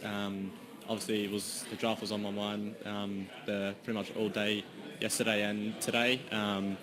But yeah, it's pretty surreal just to be a part of it and get selected. But yeah. And obviously the family connection too with St Kilda, and then you've got your uncle Gavin, obviously an Essendon and Port Adelaide champion. I mean, what's the advice been from, firstly, your dad, who spent some time at St. And check out the full episode of Going Places on AFL On Demand right now. So, the first round of the 2021 NAB AFL Draft is completed. It's now time for a recap and look back at all that has transpired over the last couple of hours. And Cal, you are back over there. You've jumped up. You're re-energised after the first round is done and dusted. And Jason Horne-Francis, what a worthy number one draft pick he is with North Melbourne. Absolutely worthy. He's put in a stellar couple of years to get to this point, and he becomes their first ever number one draft pick, and such an honour for him. It's the first non-Victorian to be the number one pick in a decade as well, which is a great achievement in itself. Now, the bids came where we thought they'd come, but they're still so interesting that bids come this early. Sam Darcy, the Giants bid on him, then the Dogs matched that one. Nick Dacos, the Suns bid on him, then the Collingwood Footy Club matched that bid. So Joshua Shelley was the big call. There was a lot of big calls in this top group, but Joshua Shelley was one. The Crows get their match winner as a small forward, and as Rolly's spoken about, those forward half players are so dangerous. He's an in-vogue player, and he will be for a long time because he changes games. This was the part of the draft that was... What you were sweating on. Yeah, absolutely. I think the clubs out there were really fascinated with what happens here. In the end, the Dockers went with Jai Amos and Neil Erasmus, the two locals. They pick up Jai Amos for the pick they got for Adam Chera through the trade period, so that's a really good get. Josh Gibcus fits a need for the Richmond side and lineup going forward, so great pick up there. And here, Nazaya Wanganeen-Malira, we just spoke to him on the show, and he's understated in personality, but he's so much flash and silk and outside run as a player. So really looking forward to seeing what he can bring to the Saints. He's a need too. They've got a midfield stacked of guys that probably don't have the foot skills that he does, so he can bring something to them. Port Adelaide, this was a move. Yeah. This was a big move. They were able to jump in ahead of the Bombers to grab Josh Sinn. They were worried that the Bombers would grab Josh Sinn. They've got some interest in him, so they did a deal with West Coast, who jumped back a couple of spots, got a future second-round pick for doing it, and still got the player they were considering at this pick anyway. So Campbell Chesser became their man. Ben Hobbs, we thought he might slide to this point of around this point of the draft. In the end, the Bombers pick up another midfielder. He's a very similar size to a lot of their guys. We throw in Shield to the McGrath, Parrish, Merritt conversation as well, but he might be better than a couple of them as well in that midfield role. This is where it started to take a couple of little turns. There's no doubt about that. Lee Kalia has been an outstanding performer at Sample senior level as an intercept defender. He's one who the Giants picked on need. They didn't pick on need here because he's the best player here, Finn Callahan, but they picked on need here with Lekalia at number 15. Darcy Wilmot been long linked to the Lions, so that one was in the book pretty well as soon as he was available. I think they took as short a time as anyone in the first round of the draft to lock in that pick. So that was about a 30-second time limit. Stephen Canola and the team at the Lions banged that one in. Tom Brown joins Josh Gibcus, his Vic Country teammate at the Tigers. They pick up a key defender and a running defender, so that's clearly been an area of focus for them. And a couple of surprises here, Riley, in Angus Sheldrick, the hardened midfielder. He'd been linked as a possible second-round pick. He'd been a bolter in the second half of the season, a WA midfielder who joins a group of young midfielders at the Swans. Jacob Van Rooyen, always around this part of the draft, probably hadn't had as many links to Melbourne, but as a key position player at either end, we know why. And Kai Lohmann, I thought he might get through a little bit more. There was interest down here from Hawthorn. You can't see those picks, but just there was some interest from them and some other clubs in the 20s, but the Lions jump in first and grab a pretty exciting player. Okay, we don't really care about this. What we care about now is your phantom draft and how many you got right. So we need the graphic of getting your phantom draft back up. It's the same graphic. Oh, look at that. I mean, you did incredibly well. We won't count the trade between West Coast and Port Adelaide. I'm like, your head is ginormous at this point. I don't know what Riley and I are going to have to do. You're going to need a whole desk to yourself tomorrow night. But 12 from 12. The first 12, basically on point. Well done, Cal Toomey. I'm in awe of you, honestly. It's an outstanding job by you. Very impressive. Thank you. I appreciate that. Obviously, this one, the Sin call, he went up and then we grabbed that, and then Wilmot there. So those first 12 panned out as we thought. There was still some nerves around what the Dockers and Tigers might do here. Once it got to this point, I was pretty confident that the Saints would grab the Zai Wanganeen, Malira. At this point, the Bombers, I was unsure if they had the choice between Hobbs and Johnson, which way they'd go. One's very different to the midfield they've got. One's very similar to the midfield they got. In the end, they went the local option, and that makes a lot of sense too. This point of the draft, who was still on the board here, who's still available? Sam Butler was in the Giants mix if they went for a small forward as their need. In the end, they went for key defender. Tyler Sonzi's still there. Had some interest from the Tigers. Hawthorn might have a look at him at this point tomorrow night. Blake Howes is still there. Hawthorn's in the mix with him too. Who else have we got? Tom Brown went at Richmond, the pick before the Swans, so they had some interest in him. And then, of course, so Johnson, Butler, Sonzi and Howes are still there, ready to be taken. And Josh Goda, well, he was floating. The floater, the Josh Floater Goda. He was in the mix at St Kilda, pick number 11. Now he's a chance for the Dockers at 21. Can I ask one question? You spoke about the layered draft. You spoke about the top 6, then the next sort of 6 to 8 picks, and then the ones after that. It still sort of went that way. I mean, the last sort of 6 to 8 picks didn't go the way anyone really thought they would, with Sheldrick and Leclerc, but it still went in that sort of order, didn't it? It basically did, yeah. And there was a communal view on what the layers were. Obviously, everyone has a little bit of a different need and picks out what the player they might really want to suit what they already have. And that's where orders can shape and differentiate from each other. But essentially, it was the same group of 15 or 16 names with a couple of add-ons left, right and centre. Now, just a quick look ahead to tomorrow night. What we have to do is see what the Hawthorn Footy Club does and what Geelong might do in trading up. And North Melbourne's as well, one to watch, whether they move up to get Johnson, and Goda's still on the board. God, it's going to be interesting to see what Fremantle do with the first pick in night 2 of the draft. But right now, we have GWS's newest draftee in Finn Callaghan, the man they took at pick 3 tonight. He's joined us on the line. Finn, congratulations on being drafted. Did the Giants give you any inkling before tonight? Because we were pretty confident you were heading there. Yeah, no, thank you, Nat. So Adrian came round on Sunday with Emma as well, and they sort of said, if things stay the same, we'll most likely pick you up at the draft, but you never quite know on draft night. Like, things could always change, but no, in the end, yeah, very happy to be selected by the Giants and can't wait to get stuck into it. What's it all been like the last sort of 24 hours or so? I'm sure it's all a bit of a whirlwind, and then now you've got to move interstate as well. Yeah, no, at the moment, like, it's been pretty flat out. Get lots of messages from lots of mates, family, friends. It's been pretty hectic, but I'm just trying to stay in the moment and soak it all up and really enjoy it, because it only comes around once. So, really trying to take it all in at the moment. And as I said before, enjoy it. Finn, it's Riley Beveridge. Congratulations, mate. Nat asked what the last 24 hours have been like. I want to know what the last 12 months have been like, because Cal spoke about that practice match where there was a couple of wow moments from you. How much inner belief did you have this year that you could become one of the best 3 or 4 prospects in this year's draft pool? Yeah, I don't think at the start of the year I would have thought I would be in the top 3 or 4, but I definitely thought I knew I'd put in the work, and was hoping to have a really good season. But yeah, I sort of surprised myself a little bit with the first few games of the season. I thought I'd build into it slowly, but I didn't know if I'd be playing as well as I did from the start. So yeah, that was really pleasing. And then since then, I sort of just continued to build throughout the season. And here we are now. So yeah, it's been a long process, but yeah, I've really enjoyed it. You've had a couple of days to let it sink in, Finn, that you're off to the Giants. Who's the player that you've thought about most lining up alongside? Is it Toby Green? Is it Lockie Whitfield? Is it Steve Cornelio? Give us one or two that really make you excited. I think, yeah, probably playing with Toby Green. That's super, super exciting. He's probably one of the most entertaining players of the comp, and he's a genuine superstar. So, yeah, can't wait to meet him and sort of learn as much as I can from him. And then if I get to line up alongside next year, that would be absolutely unreal.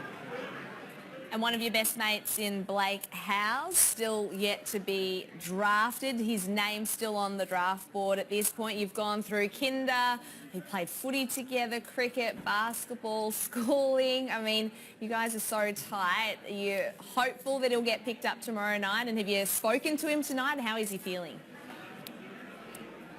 I haven't spoken to him yet. I've been really busy with lots of media and stuff, so I haven't had the chance yet. But yeah, I'll go home now, and all the boys will come around, and I'll speak to Housey.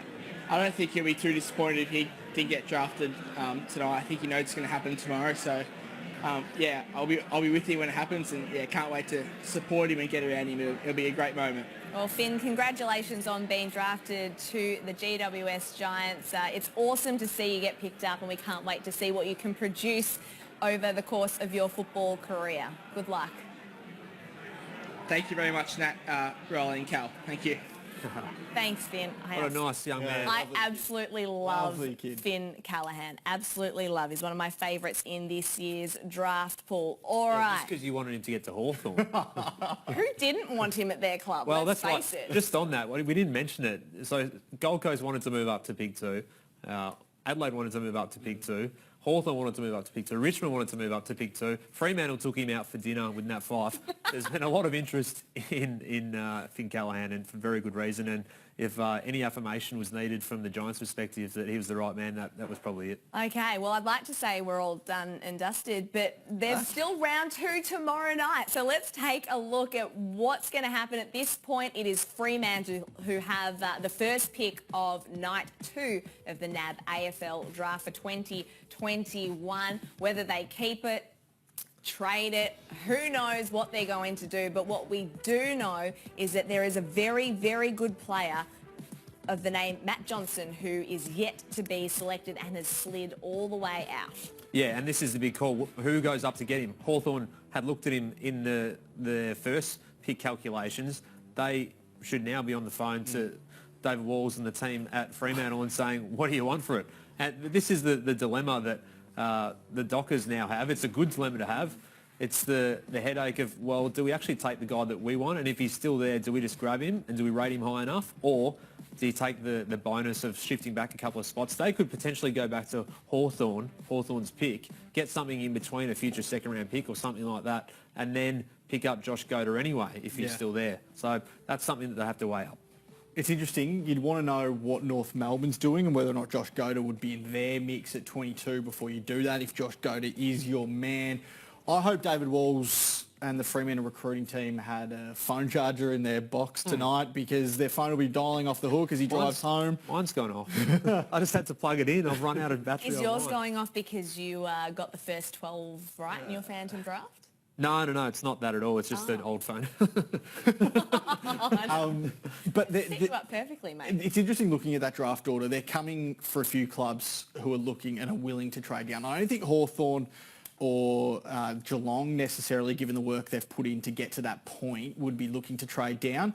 But I know Carlton would be getting calls at 27. I know North's getting calls at their pick, and Fremantle before that at 21 and 22 respectively are going to get calls to potentially trade down. And they've all shown a willingness, those three sides, to potentially move back down the order. We had Brady Rawlings on Draft Night Countdown earlier today, and he said to a point, you'd need to balance it out, but to a point North Melbourne would be willing to trade back further. Once Fremantle's pick is, a decision's been made there, whether or not it's they're going to take a player or they're going to trade back, that's when they come for North Melbourne's pick. Because everyone says, right, well, we know what Freo's doing. Now we need to find out what North's doing and whether or not we can get in there because our guy will still be there at North's pick. So much intrigue. The fun starts now for the next 24 hours. You two need to go and hit the phones hard so you get all the latest for afl.com.au. that is it from us tonight. It's certainly not over, though. We will be back tomorrow night for night 2 of the 2021 NAB AFL Draft. Cal Riley, great job. Great job, Are you Nat. sure you're happy to come back tomorrow? Let's do it. Another 40 or so selections, and we're looking forward to that. So again, double what we did tonight, tomorrow, and we'll see some more great stories come through. AFL.com.au, 9am tomorrow. Cal's promised a second round Fanta. Don't do that. Well, after the success of tonight, you might as well. You're on a hot streak, mate. Is that right? You are. I look forward to seeing it. Once again, a big congratulations to all of the players who were drafted tonight. I know it might be a long and nervous wait ahead for many out there, so do try and get a good night's sleep. And join us again tomorrow night for NAB AFL Draft Night Live. We'll see you then.